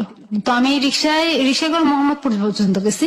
যাওয়ার পরে আমি আরিফকে ডাকলাম যে দেখো 2000 টাকা দিয়েছে। তো আরিফ বললো ঠিক আছে চলো আমরা হোস্টেলে যাই। তো হোস্টেলে একটা রুম নিল, ফার্ম গেট একটা হোস্টেল আছে, ওখানে একটা রুম নিল। ও দেখলাম কি যখন ও রুমে গেছি আর তখন দেখলাম পরের দিন সকালবেলা ও একটা মেয়ের সাথে কথা বলতেছে। তো ওই মেয়েটা তো যেদিন রাতে গেছি ওদিনই 12টার সময় ফোন দিছে, আর আমি হ্যালো করছি, আর মেয়েটা কেটে দিছে। ও ছিল তখন বাথরুমে, তখন আমি চুপ করে বসেছিলাম। তো যখন কলটা আসছে আমি নাম্বারটা মুখস্থ করে ফেলাইছি। কি করছি, ওই মেয়েটার ফোন দিছে। আমি মেয়েটার বললাম যে তুমি কে? আমার নাম বিথি। তুমি কার সাথে কথা বলো? রাফির সাথে কথা বলো। আমি কে রাফি? কয়ে যে এই নাম্বারটা দেখো। আমি ওর নাম তো রাফি না, ওর নাম তো আরিফ, ও আমার হাজবেন্ড, ওর আরো একটা বউ আছে। কি বলেন? আমি বললাম যে ওর সাথে কিছুদিন কথা বললো, মানে অনেকদিনে পড়েছে, ওর সাথে কোনো প্রেম সম্পর্ক না। আমি তখন কি একটা প্রেম সম্পর্ক না হলে তুমি কিছুদিন ওর সাথে কথা বলতেছো? আমি কি তোমার কি বিয়ে হয়েছে? আমার বিয়ে হয়েছে। আমি কি তাহলে ওর সাথে কথা বলার দরকার না? আমার হাজবেন্ড। মিথ্যা কথা বলেন কেন? আমি কি মিথ্যা কথা বলতেছি না, ও আমার হাজবেন্ড। পরে আমি ওর সাথে ফোন কাটা দেওয়ার পরে মেয়েটা ওর কাছে ফোন দিছে, আরিফের কাছে ফোন দিছে। আরিফ বাইরে থাকতে আরিফের কাছে ফোন দিছে যে বলে তোমার বউ আমার কাছে ফোন দিছে, তুমি নাকি বিয়ে করছো। এগুলা ও আবার বাইরে থেকে নাস্তা নিয়ে আইসা ও আবার আমাকে এগুলো বলতেছে। ও আমার এগুলো বলতেছে, আমার বইলে অনেক আসছে ওদিনই। আমি ব্লাড আমি ওকে পাও ধরে বলতেছে তুমি আমাকে মারো না, আমি মরে যাবো, কারণ আমি কালকে ব্লাড দিছি, আমার শরীরের কিচ্ছু নেই। দেখো আমি উঠে দাঁড়াইতেও পারতেছি না, আমার খুব কষ্ট হচ্ছে, তুমি কেন আমাকে মারতেছো? এরকম আমি অনেক কান্নাকাটি করতেছি ওর পাও ধরে, তুমি আমাকে আর মারো না, আমি মরে যাবো। আমি বলছি যে ঠিক আছে, আমি নোয়াখালী চলে যেতেছি। আবার তো আমি নোয়াখালী চলে আসছি। আর ওই যে জিহাদ আমাকে ফোন দিছে, জিহাদের সাথে কন্টিনিউ আমার চলতেছে। ওইখান দিয়ে আরিফ আমাকে ফোন দিতেছে, দেখো ওদের কিডনির ব্যাপারটা কথা বলো না, ওরা কি বলতেছে বলো না।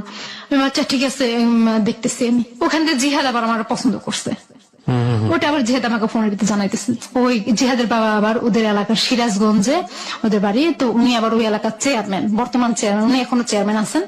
তো ওই চেয়ারম্যান তো উনি ঢাকায় আসছে, আসার পরে জিহাদ আবার ঢাকায় পড়াশোনা করে।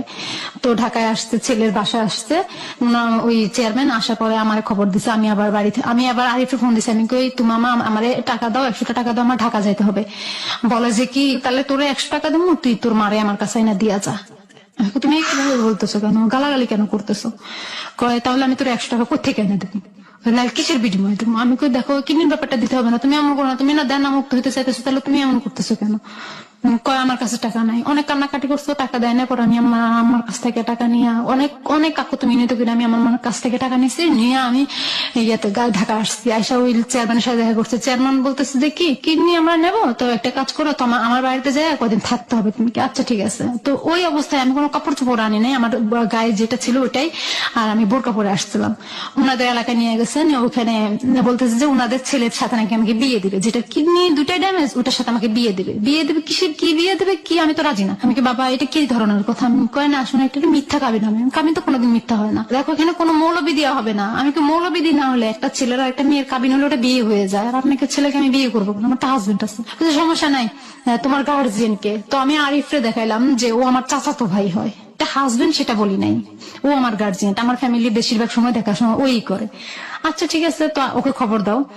তো আমি প্রায় ওদের ওখানে 6 দিন ছিলাম। 7 দিনের মাথায় আরিফকে খবর দিলাম। আরিফ বলে যে আমার কাছে টাকা নাই। তো আমি চেয়ারম্যানকে বললাম যে কি বাবা আমাকে কিছু টাকা দেন, আমার ভাইকে টাকা পাঠাইতে হবে। চেয়ারম্যানের উদ্দেশ্য হচ্ছে যে আপনাকে বিয়ে দেওয়ার পরে আপনার কাছ থেকে কিডনিটা তারপর আবার ডিভোর্স হয়ে যাবে। হ্যাঁ, ডিভোর্স হয়ে যাবে। চেয়ারম্যান আমাকে 1000 টাকা দিল। তো আমি 200 টাকা হাতে রেখে 800 টাকা আরিফের জন্য পাঠিয়ে দিছি। তো আরিফ নোয়াখালী থেকে সিরাজগঞ্জ গেছে। এখানে 2 ঘন্টার ভিতরে কাবিন হলো, কাবিন রেজিস্ট্রি 2 ঘন্টার ভিতরে সবকিছু কমপ্লিট হয়ে গেছে। মানে আপনার সঙ্গে? হ্যাঁ, আমার সাথে ওই যে ছেলেটা কিডনি নষ্ট, হ্যাঁ কিডনি নষ্ট, ওর নাম হচ্ছে হিরণ। তো চেয়ারম্যান বলতেছে দেখো মা এটা নিয়ে এই করো না, তুমি যদি কিডনি নেওয়ার পরে বলো যে আমাদের বাড়িতে থাকতে চাও, সারা জীবনের জন্য তোমাকে আমরা রেখে দেবো, আর যদি বলো না থাকতে চাই না তাহলে থাইকো না, সমস্যা নাই।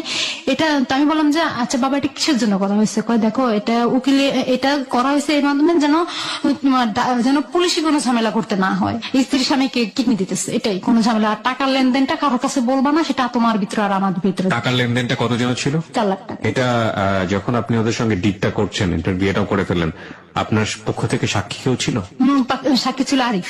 আর এছাড়া পরিবারের অন্য কেউ জানতো না? আমার পরিবারের কেউ জানতো না এই ব্যাপারটা। ওকে, আমরা স্টেপ বাই স্টেপ শুনি। তারপর পরে শুক্রবারে কাবিন হয়েছে, তো শনিবারে সকালবেলা আরিফ চলে আসছে, আমি আর আসি না আরিফের সাথে, আরিফ বাড়িতে চলে আসছে। আবার আমি রবিবারে আবার চেয়ারম্যান সহ ঢাকায় আসলাম। তো ঢাকা থেকে চেয়ারম্যান আমাকে গাড়ি তুলে দিল, আমি এবার নোয়াখালীতে চলে গেলাম। নোয়াখালীতে চলে যাওয়ার পরে আমি আমার মার এই কথাগুলো বলতেছি, মা এই ব্যাপার, আমি কিডনি বিক্রি করবো। আম্মা কাঁদতেছে, আম্মা হাউমাউ করে কাঁদতেছে। আম্মা বলতেছে তুই কি করলি, তুই খুব কষ্টের মেয়ে, তোর জন্য আমার অনেক অত্যাচার সহ্য করতে হইতেছে, আর তুই এই কাজটা করতেছিস, তুই কেন এরকম করলি? গেছে বছরের আগের বছর রোজায় আমাকে ওরা বললো যে ঠিক আছে আমরা তো শ্যামলীতে বাসা নেব, এখানে কন্টিনিউ ডাক্তারের সাথে দেখা করতে হবে, তোমরা স্বামী স্ত্রী হিসেবে দেখা করতে হবে না, ডাক্তার বিশ্বাস করবেন। তো আমি আরিফরে বললাম যে দেখো এরা বলতেছে যে ওদের ওখানে যায় থাকতে, আচ্ছা ঠিক আছে থাকো, সমস্যা নাই। ও অনুমতি দিছে, আচ্ছা গেছি। আরিফ আমার ফোন দিতেছে, আজকে আমার টাকা লাগবে, কালকে আমার টাকা লাগবে, এরকম প্রতিদিন ওর টাকা লাগবে। 50,000 টাকা অলরেডি আরিফের কাছে পাঠিয়ে দিছি। তার মধ্যে 50,000 টাকার মধ্যে খালি 9,000 টাকা আমি আমার মারে দিচ্ছি। একদিন আমি চেয়ারম্যানকে বললাম যে বাবা আমার 10,000 টাকা লাগবে। তো ঠিক আছে কি করবো? আমি কই দরকার একটা দেনাদার এসে বাসা চিল্লাচিল্লি করতেছে, তো আপনি 10,000 টাকা দিলাম, ওইটা কয় দেনাদারের সাথে আমার কথা বলা দিতে হবে। আমি পড়লাম বিপদে। দেনাদার আরিফরে দেনাদার সাজাইলাম, 10,000 টাকা নিলাম, তা আরিফরে 500 টাকা পাঠালাম, তুমি ঢাকা আসো। ঠিক আছে, আরিফ ঢাকা আসছে। ও কি করছে, ওই যে ওই মেয়েটার কাছে ফোন দিছিলাম না, ফোন দিচ্ছে, ওই কথাটা ওদিন আবার তুলছে, ও হোটেলের রুম নিচ্ছে, ওদিন আবার তুলছে, আমার 4.5 লাখ টাকা তোর কারণে মার গেছে। আমি কিসের জন্য? ওই মেয়েটার কাছ থেকে আমি 4.5 লাখ টাকা নেওয়ার কথা ছিল। আমি কিভাবে ওই মেয়েটার সাথে আমি একটা কিছু করতাম, পরে ওটা ভিডিও করতাম, করে মেয়েটাকে ব্ল্যাকমেল করতাম। এই ধরনের কথা আপনাকে বলছে? হ্যাঁ। এটা আপনার কিডনি বিক্রি মানে অপারেশনের ডেট এখনো পরে নাই। তখন আমি শ্যামলীতে বাসায় থাকি, শ্যামলীতে ওদের বাসায় থাকি। তো ও বাসা থেকে আমি বললাম যে আমি একটু গাজীপুরে যাবো, আমার মামা আছে, ওরা জানতো আমার গাজীপুরে মামা থাকে, আমি মামাদের বাসায় যাবো। ওরা জানতো না আমি যে হোস্টেলে আসবো। ও আমার কি করলো, মারলো, অনেক মারলো, ও দিন রাতে আবার মারলো। মারার পর আমাকে ওয়ালের ভিতরে একটা ধাক্কা দিল। ধাক্কা দেওয়ার পরে আমার ডান সাইডে এই কাছে মাথার উপর ফুলে গেছে। তো একদিন ডাক্তারের কাছে গেলাম, ওই যে যিনি অপারেশন করছে ওনার কাছে গেলাম, ওই হিরণ সহ কথা বলতে গেলাম। কথা বলতে গেলাম আর ডাক্তার বললো যে তোমার চোখের নিচে কি হয়েছে। আমি ওয়ালের সাথে বাড়ি খেয়ে না কোনো হিরণ মারছে তোমার। আমি কই না ও মারবে কেন, ও নিজের গায়ে তো বল না, ও নিজে তো উঠে দাঁড়াতে পারেন, তো আমাকে মারবে কিভাবে। আমি কয় না তুমি তো এখানে মনে হয় যে কোনো একটা ঘুষির দাগ, এরকম মনে হয় না। ঘুষির দাগ না, আমি ওয়ালের সাথে বাড়ি খেয়ে পয়রা যায় কলের দুয়ারে ওয়ালের সাথে বাড়ি খেয়ে ব্যথা পেয়েছি। পরে ডাক্তার বলেছে ঠিক আছে তোমাকে 1 মাস পরে ডেট দেবো। 2014 অক্টোবর মাসের প্রথমে বলছে এটা। তো আমি আরিফরে বললাম কি দেখো আমার তো অপারেশন ডেট পড়ে গেছে, এখানে আবার বনসই লাগবে, বনসই লাগে যে অপারেশনের সময়। এখন আমি বললাম বনসইটা কে দিবে, গার্জিয়ান হইতে হবে, হয়তো মা হইতে হবে নাহলে ভাই হইতে হবে, বাপ না থাকলে। আমার মা ফোন দিছি, মা আসেন আপনি, এরকম আম্মা বলে যে না আমি যেতে পারবো না। আমি বললাম অনেক ইয়ে করে অনুরোধ করে বললাম আমার মারে। তা আমার মা আসলো, আসার পর আমি আরিফরেও ডাকলাম, আরিফরে বললাম তুমিও আসো। আরিফ বলতেছে না আমার বোনের বিয়ে। আপনার একটু ভয় লাগছিল না যে আপনি? না আমার কোন রকম লাগতেছিল না, আমার মনে হয়েছে যে এটা করে আমার কাছে একটু খুশি লাগতেছিল, খুব একটা খুশি লাগতেছিল যে আমি কিডনিটা বিক্রি করলে আমার টাকা আসবে আর এই টাকা ঋণ মুক্ত হবে, অনেক খুশি লাগতেছিল আমার কাছে। ও আমার আম্মা আসলো, পরে ও আসলো, পরে আম্মা একটা বনসই দিল, আম্মা কাঁদতেছে, আমার ভাইও আসলো, আমার ভাই কাঁদতেছে, আমার ভাই বড়, ও কাঁদতেছে। বললো যে আপু তুই এটা কি করতেছস। ডাক্তার ওকে আমার ভাইকে জিজ্ঞাসা করছে যে ডাক্তার অপারেশন করবে কামল স্যার, তো উনি বলতেছে যে কি তুমি তোমার ভাই যে কিডনি দেবে তোমার বোন জামাই রে, সেটা কি তোমরা রাজি? আমার ভাই মাথা হ্যাঁ বলে আবার নাও বলে। আমি আবার চোখ টিপ দিলাম আমার ভাইরে, হ্যাঁ বল।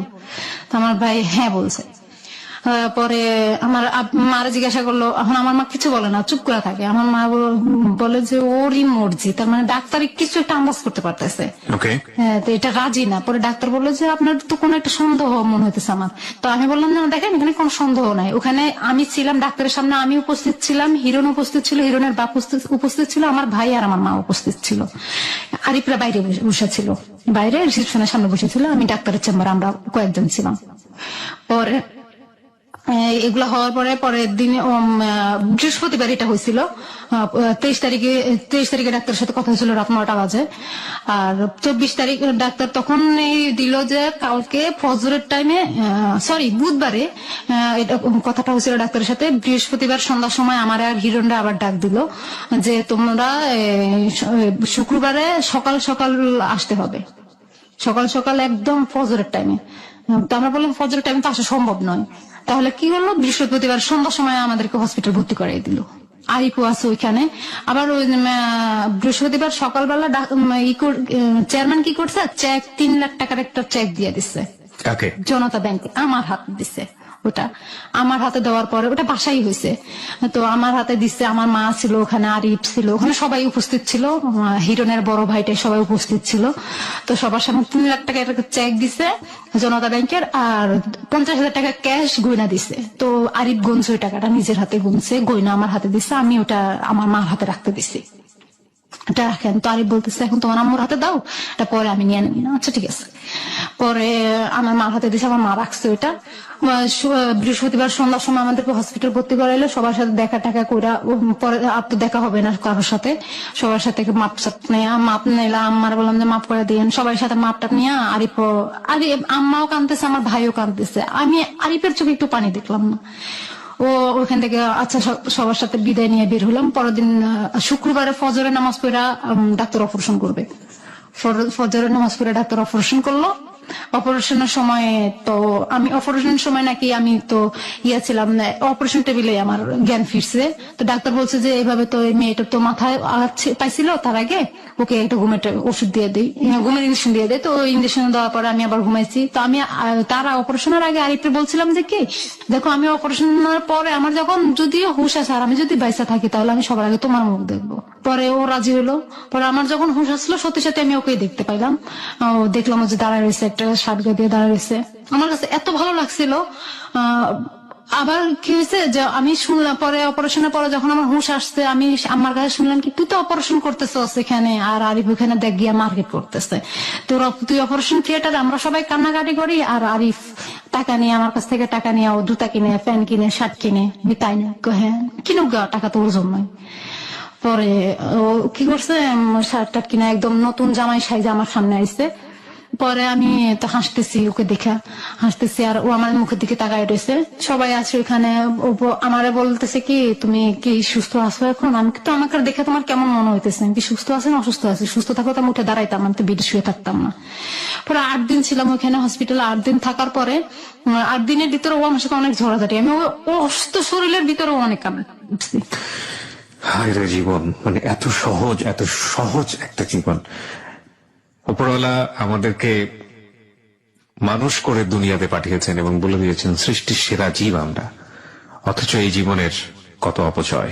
শুধুমাত্র তো মারাত্মক একটা স্পিরিট আমাদের ভিতরে ঢুকিয়ে দিয়েছে, এবং সেই স্পিরিট, সেই ইমোশনটাকে আমরা শুধুমাত্র সুন্দরভাবে কন্ট্রোল করতে পারি না বলেই আমাদের মানব জীবন কখনো কখনো একেবারেই এত তুচ্ছভাবে ব্যয় হয়ে যায় যা বলার অপেক্ষা রাখে না। বলুন তারপর। তারপর ও হলো গিয়ে আমার বললো যে ঠিক আছে চেকটা করো। আমি 8 দিন পরে বাসায় আসলাম, ওই শ্যামলিতে ওই বাসায়। তো আমার মা বাসায় নোয়াখালী চলে গেল, আরিফ আসছে। আমি আরিফ বললাম তুমি থাকো আমার কাছে, ঠিক আছে। ও তো এখন ওই 8 দিন পরে যখন বাসায় আসলাম, ও আমার জন্য অনেক করতেছে, হল স্কুলে দিতেছে, অনেক করতেছে আমার জন্য, শুধু টাকার জন্যই। আমি ওরে ও বোনের বিয়ে দিতেছে, টাকা পাঠাইতেছে, বাড়িতে বাসায় সোফা কিনতেছে, সেগুলো আমি খবর পাচ্ছি আস্তে আস্তে ফোন দিয়ে। পরে ও টাকা বলতে চলো আমরা করি। চেকটা হয়েছে আমার নামে, ওই যে চেয়ারম্যান যে চেকটা দিছিল ওটা আমার নামে ছিল। তো পরে চেকটা ভাঙাইতে হবে, এখন আমাকে লাগবে, আমি ছাড়া হবে না। ও আমাকে নিয়ে জনতা ব্যাংকে গেল। চেয়ারম্যান বলে যে না, তুমি একলা যেতে হবে এবং চেকের টাকাটা তোমার অ্যাকাউন্টে তোমার মার অ্যাকাউন্টে জমা দিতে হবে। আচ্ছা ঠিক আছে। পরে আমি খুলনা গেলাম ওরে নিয়ে, আমার আরিফরে নিয়ে খুলনা চলে গেলাম আমার নানার বাড়িতে। ওখানে খুলনা যায় বেড়াইলাম, ওখান থেকে আসলাম। আসার পরে ওখানে আমি আমার ওই চেকটা পুরোটা ক্যাশ করে আমি আমার অ্যাকাউন্টে রেখে দিলাম। আমি বললাম যে ঠিক আছে, পরে ও আমার কার্ডটাকে দিয়ে দিলাম। ও পুরো সবগুলা টাকা ওইখান থেকে তুলে নিল। আমার অ্যাকাউন্ট থেকে সবগুলা টাকা তুলে নিয়ে ও ওইখানে দেনা দিতেছে, সবকিছু করতেছে। তো ও আবার তখন টাকা ওই কার্ডটা আমার হাত থেকে নেওয়ার সময় ওকে আমি কোরআন শপথ করাইছিলাম। ও কোরআন শরীফ ধরে বলছে যে ও আমাকে ছাড়া অন্য কোনো কারোর সাথে সম্পর্ক করবে না, প্লাস ওর বউর সাথে শারীরিক সম্পর্ক করতে পারবে না, আর আমাকে কোনো সময় ফালাই দিতে পারবে না। 1.5 মাসের ভিতরে আমার টাকা আমাকে ফেরত দিয়ে দিবে। হ্যাঁ, আমার ভবিষ্যৎ আছে। পরে এখন আমি ফোন দেই, ওই টাকা দেওয়ার পরে আমি ফোন দেই। ওই সময়টাতে টাকাটা নেওয়ার পরে কি ও আপনার সঙ্গে থাকা শুরু করলো নাকি বাড়ি চলে গেল? না, বাড়িতে চলে গেল। ও শ্বশুর বাড়িতেই থাকতো। ও শ্বশুর বাড়িতে থাকতো, নিজের বাড়িতে থাকতো না। নিজের বাড়িতে থাকতো না, ও শ্বশুর বাড়িতে থাকতো। বউ ও শ্বশুর বাড়িতেই থাকতো। ও যে আপনার কাছে প্রমিস করেছিল যে টাকা পয়সা শোধ করে দিয়ে আপনার কাছে রিটার্ন আসবে এবং ওর আগের ওয়াইফকে ডিভোর্স দিয়ে দিবে, সেটা কি হলো? সেটা বলতেছি। তো ও কি করলো যে টাকা, ওই যে বাবলুর যে টাকাগুলো নিছিল ওইটা দেয় নাই। হ্যাঁ, এখনো পর্যন্ত দেয় নাই। আর ওর শ্বশুরের টাকাটা দেয় নাই। ওর শালির কাছ থেকে যে 35,000 টাকা নিয়েছে ওইটা দিছে। আর ওই যে সোফা কিনছে, ঘরে ফ্রিজ কিনছে, খাট কিনছে, টিভি কিনছে, এগুলা করছে টাকা দিয়া। আপনার কিডনি বিক্রি করা টাকা দিয়ে ঘরের সোফা, হ্যাঁ এগুলা করতেছে। বোনের বিয়ে দিছে। বোনেরও বিয়ে দিচ্ছে? হ্যাঁ, বোনের বিয়ে দিছে। বোনের বিয়ে দিছে আবার ওর শালার সাথে, বোনের বিয়ে দিতেছে, এগুলা করছে। পরে আমি ওকে বললাম যে কি ব্যাপার, তোমার কি দানা দেওয়া শেষ হয় নাই? বলে যে হ্যাঁ দানা দেওয়া তো শেষ হয়েছে, এখনো কিছু ঝামেলা বাকি আছে, কাজগুলো আমি শেষ করি। তো ঠিক আছে, তো কাজগুলো শেষ করতেছে। তারপর আবার হুন্ডাও কিনছে, একটা সেকেন্ড হ্যান্ড হুন্ডা কিনছে। তো হুন্ডা দিয়ে অনেকদিন আমাকে চড়াইছে, হুন্ডা দিয়ে অনেক জায়গায় নিয়েছে আমার ঘুরতে। পরে হুন্ডাও কিনছে একটা। পরে একদিন বললো কি চলো আমরা চিটাগাং যাই। আচ্ছা ঠিক আছে চলো। তো আমরা চিটাগাং, ও কোনোদিন কক্সবাজার যায় নাই। পরে তো ওকে নিয়ে কক্সবাজারে আমরা ওখানে 4 দিন ছিলাম। ওখানে 25,000 টাকা খরচ হয়েছে। তো পরে ওখানে থাকলাম 4 দিন, পরে আসলাম। ও কক্সবাজারে গেছি, ও যেদিন আসবো তার আগের দিন রাতেও আমাকে ওখানে মারলো। পরে পরের দিন সকালবেলা আমরা চলে আসলাম, বাড়িতে চলে আসার পরে ও কক্সবাজার থেকে আসার পরে ও আমার সাথে বিহেভ শুরু করলো। ফোন দিলে গালাগালি করে, ফোন দিলে ফোন রিসিভ করে না, ফোন ডাইভার্ট করে রাখে, নাম্বার ডাইভার্ট করে রাখে, ফোন ঢুকে নেওয়ার ফোনে। তারপর মোবাইল অফ করে রাখে, আমার নাম্বার ব্ল্যাক লিস্টে দিয়ে রাখে। এই অবস্থা। আমি বললাম এমন করতেছো কেন? যে দেনাদাররা টাকা পাবে, কেন আমি দেনাদাররা টাকা পাবে তাদের জন্য তোমাকে আমি টাকা দিছি, তাহলে তুমি এমন করতেছো কেন? এই টাকায় তো আর হয় না, আমার শ্বশুর আমার কাছ থেকে 3 লাখ টাকা পাবে, বাবলু পাবে 1,80,000 টাকা, তুমি দিছো আমাকে 4 লাখ টাকা, 3 লাখ টাকা 3.5 লাখ টাকা তো নগদ দিছো, আর 50,000 টাকা তো পাই নাই হাতে, ওগুলো তো খুচরা দিছো, আমি তো খুচরা দিচ্ছি, ওগুলো তো ছিল তোমার হাতে, ওগুলো তো আমি খরচ করি নাই, যা করার তুমিই করছো। পরে বলতেছে যে এই টাকা দিয়ে তো দেনা সুদ হয় না, আমার এখন অনেক টাকা দেনা রয়েছে। কত টাকা দেনা রয়েছে? বাবলুর 1,80,000 টাকা রয়েছে, আমার শ্বশুর এখনো 3 লাখ টাকা পাবে। কি করছো তুমি টাকা দিয়ে? কিছুই করি না, টাকা দিয়ে তো দেনা সুদ করছি। আমি দেনা সুদ করলে এগুলো হয়েছে কিভাবে? ও পরে ওর বাসায় গেলাম, আমি একদিন ওর সাথে ঝগড়া করে ওর বাসা চলে গেলাম। মানে যেখানে আরজুর না, আরজু তো শ্বশুর, আরজু বাপের বাড়িতে থাকে, ওরা আবার ভাষা ভাড়া করা থাকে, ওদের কোনো স্থানীয় বাড়িতে ওরা থাকতে পারে না, ওদেরকে এলাকা থেকে বের করে দিছে। তো পরে ওরা একটা বাসা ভাড়া নিয়ে থাকে, তো ওই বাসা ভাড়া করে ওইখানে গেছি আমি, ওইখানে গেছি আর ওই দেখলাম যে ঘরে সোফা, তখন আরো একদিন গেছিলাম, তার আগে ঘরে সোফা ছিল না। আচ্ছা ঠিক আছে, তো গেলেন, ওর বাবা মা ছিল না একসাথে? ওর বাবা ওর মার সাথে থাকে না, ওর বাবা থাকে, ওর ফ্যামিলি মেম্বাররা তো ছিল। ওর মা ছিল, ওর মাকে বললাম যে আপনারা এটা কেন করলেন? কি কেন করলেন মানে, আপনারা এই টাকা কোথা থেকে পাইছেন যে ফ্রিজ কিনছেন, টিভি কিনছেন, সোফা কিনছেন? কারণ আমার ছেলে লিবিয়া গেছিল, লিবিয়া থেকে 50,000 টাকা দেওয়ার কথা ছিল সবাইরা, ওইখান থেকে 50,000 টাকা থেকে এগুলো হয়? 30 ফ্রিজ তো একটা বড় ফ্রিজ একটা তো না, কিন্তু তাহলে আপনি বললেন যে আপনার কিডনি বিক্রি করা টাকা। পরে আমি বললাম যে আমি আমার বোরকা গায়ে দিয়ে বোরকাটা উঠে দেখাইলাম ডাক্তার, দেখেন আমার এখানে আমার কিডনি বিক্রি করে আপনার ছেলে টাকা নিচ্ছে, আর টাকা নিচ্ছে যে সে 1.5 মাসের ভিতরে টাকা দিতে বলছে, আর সে এখনো টাকা দিতেছে না কেন? 5-6 মাস হয়ে গেছে, এখনো টাকা দিতেছে না কেন? কয় তুই দিছিস কেন? তোর জীবনের মায়া নাই? আমাকে এভাবে বলছে, তোর কি জীবনের মায়া নাই? তোকে তো আমি কত আগে বলছি ওর জীবন থেকে সরে যাও, জীবন থেকে সরে যাও। আমি কেন? তখন দেখেন নাই আপনার ছেলে এগুলো করতেছে, কোন মেয়ের সাথে যাইতেছে? আমরা ছেলের পিছে পিছে ঘুরি নাই, এগুলো বলছে উল্টা বিচার। তারপরে আমি ওখান থেকে ওনার সাথে আরো বললাম, যখন আমি ওদের বাসায় গেছি তখন আরিফ ছিল না, আরিফটা ফোন দিচ্ছে, আরিফ কোথায় জানি ছিল, ওখান থেকে যায় আমাকে ওদের বাসায় ওর মা আর বোনের সামনে মারলো, অনেক মারলো। মারার পরে আমি আমার নিজের বাড়িতে চলে আসলাম, আসার পরে ও দেখতেছি এখন আমার আর ফোন ধরতেছে না, এমনও সময় গেছে ও আমার 50 টাকা খরচ হয়ে গেছে, ও ফোন রিসিভ করে ফেলায় রাখছে, আর নাইলে ডেবিট কল হোল করে দিচ্ছে, এরকম করতে করতে ও দেখলাম কি যে ও আরো একটা মেয়ের সাথে সম্পর্ক করছে, ওর মোবাইলটা, আমার মোবাইলটা চেঞ্জ করলাম, আমি মোবাইল চেঞ্জ করলাম কি ওর মোবাইলটা আমি নিলাম 2 দিনের। না, it's a very nasty story from his side. আপনার জায়গা থেকে আপনি চরম বোকা, এবং আমাদের লিসনাররা যা শুনে বিরক্ত হচ্ছে একের পরে। আপনি আমাকে একটু একটা জিনিস বলবেন, এখন লাস্ট কি অবস্থা? লাস্ট ওর সাথে আমি কথা বললে ফোন দিলে ও বকা দেয়, এখনো আপনি চেষ্টা করেন ওর জন্য? হ্যাঁ, ও আমাকে বলে যে কি, আমি ওদিন ওকে বলছিলাম, প্রায় 15 দিন আগে ওকে বলছিলাম যে দেখো তুমি সবকিছু ছাড়া আমার কাছে চলে আসো, আমি দরকার হলে তোমাকে মানুষের বাসায় কাজ করে খাওয়াবো বা ভিক্ষা করে খাওয়াবো, তুমি আমার কাছে চলে আসো। তো ও আমাকে 2 দিন না 4 দিন আগে মনে হয় বলছে যে ঠিক আছে আমি তোমার কাছে চলে আসবো, আমি কিছু টাকা গোছাই, কিছু ভাড়া টাকা গোছাই, ওখানে যাই তো থাকতে হবে, খাইতে হবে, কয়দিন তো থাকতে হবে। এই ছেলেটা কন্টিনিউয়াসলি আপনাকে ব্ল্যাকমেইল করছে, আপনার কিডনিটা পর্যন্ত নিয়ে গেল, আপনার গায়ে এখনো হাত তোলে, আপনাকে যে কোনো মুহূর্তে মেরে ফেলার মতো সিচুয়েশনে নিয়ে যায়, তারপরও আপনি তার পিছনে লেগে আছেন।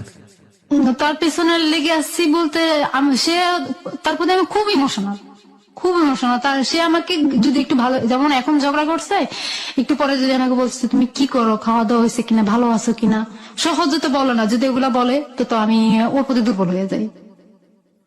আপনি জানেন না এগুলো ভুল, এগুলো যা করছেন এগুলো ঠিক করছেন না, আপনার নিজের প্রতি ঠিক করছেন, নিজের প্রতি ঠিক করতেছি না, ঠিক আছে। তখন ওকে আমি বলছি যে তুমি আমার পৃথিবীর সবকিছু আমার একদিকে, তুমি আমার একদিকে, ওকে তো আমি বলে দিছি, ওটা ওই দুর্বলতা ওইটা পেয়ে নিচ্ছে।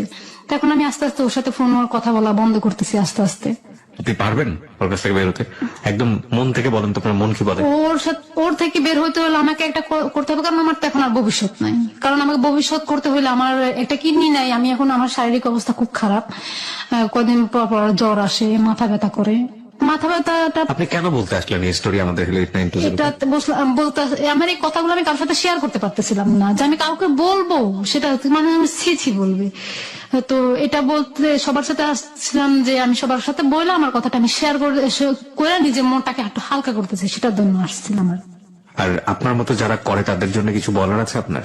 না, আমি বলতেছি এই ভুলটা যেন কেউ না করে, আর কোনোদিন আমার মতো ভুল কেউ না করে, আমার মতো এরকম বোকা যেন আর কেউ না হয় কোনোদিন।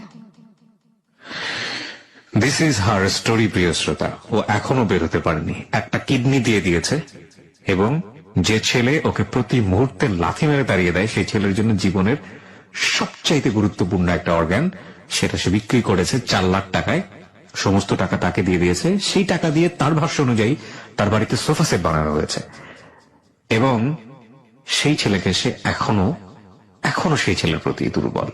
এটা ওর চরম ভুল, এটা ও জানে, কিন্তু ও বের হয়ে আসতে পারছে না। এটা অফকোর্স এটা লাভ নাকি মানসিক রোগ, এটা সাইকিয়াট্রিস্টরা ব্যাখ্যা করবে, কিন্তু এটা জেনে আপনার সচেতন হওয়ার সুযোগ আছে। সে কারণেই আজকে ওকে হ্যালো 8920 তে নিয়ে আসা। আর ওই যে বললো যে একটু মনটাকে হালকা করতে আসছিলাম, সবাই আমাকে ছেঁচি করবে, সবাই আমাকে তাড়িয়ে দেবে, কেউ শুনবে না, সবাই আমাকে বকা দিবে, কিন্তু এই একটা প্ল্যাটফর্ম আছে যেখানে এসে মন করলে একটু মনের কথা বলা যায়।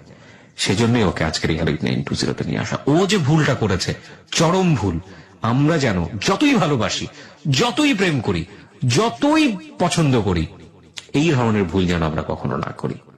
এবং অন্তত যে মানুষটার এত এত ভুল চোখের সামনে আছে, এত এত অন্যায় চোখের সামনে আছে, তার জন্য নিজের শরীরে একটি অর্গান দিয়ে দিব, দিস ইজ ইম্পসিবল।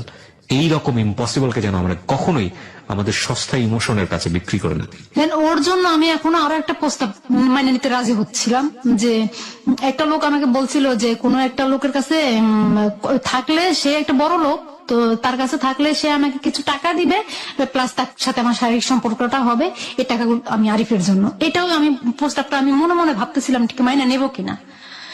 তো এখন দেখতেছি যে ও খারাপ হচ্ছে, ও ভালো হবে না, কোনোদিনও ভালো হবে না। মানে আপনি চাচ্ছিলেন যে এটাও মেনে নিয়ে ওকে টাকা দেই? হ্যাঁ, ওকে টাকা দেই, এটাও চাচ্ছিলাম। তো এখন দেখতেছি যে ও শুধরাবে না কোনোদিনও, কারণ আমি কয়দিন আগে মানে ও যদি বলে যে আমি শুধরাবো, তাহলে আপনি এই কাজটাও করবেন না? কারণ কয়দিন আগে ও যে 1.5 মাস আগে ও আমার কাছে আসছিল, হোটেলে ছিলাম, তখন আমি ওর একটা ভিডিও দেখছি, একটা মেয়ের সাথে ফিজিক্যালি রিলেশন করে, ওটা আবার ভিডিও করছে, মোবাইলে পাসওয়ার্ড ছিল, আমি মেমোরিটা আমার মোবাইলে করে আমি ওই ভিডিওটা দেখছি, দেখে ওর প্রতি ও যে ভালোবাসাটা, মন মানসিকতা ছিল, সেটা আমি হারাই ফেলছি। একজন মানুষকে বাসলে এই ধরনের কাজ করা যায়? আপনি আমাকে একটু বলেন তো, এটা কি সুস্থ মানুষের আচরণ? জানি না। আপনি একটা মানুষকে ভালোবাসেন, ও তো অসুস্থ না, ও তো ক্যান্সারের পেশেন্ট না, ও তো এইডস এর রোগী না, ও তো মারা যাচ্ছে না, ও বেঁচে আছে বহাল তবিয়াতে, ও একটা বউ নিয়ে সংসার করছে, ওর কিছু ধার দেনা আছে, ও আপনাকে বিভিন্নভাবে ব্ল্যাকমেল করে আপনার কাছ থেকে টাকা আদায় করার চেষ্টা করছে। তো আপনি এটা চিন্তা করার সুযোগ পান কিভাবে? তো ও আবার বলতেছে কি যে দেখো, আমি ওরে বলতেছিলাম, দেখো টাকা রুজি করার মতো আমার কাছে অনেক পথ আছে, তুমি কি চাও আমি সেই পথে যাই? শুনো, এখনকার যুগে টাকা রুজি করার জন্য সব পথ করতে হয়। প্রিয় শ্রোতা, কিছুই বলার নেই। আমরা যখন ফেসবুকে এরকম স্টোরি পড়ি, চীনের কোন এক যুবক নিজের কিডনি বিক্রি করে দিয়েছে একটা আইপ্যাডের জন্য কিংবা একটা ইলেকট্রনিক ডিভাইসের জন্য, তখন সেটা আমাদের যতটুকু অবাক করে। আজকের স্টোরি কি,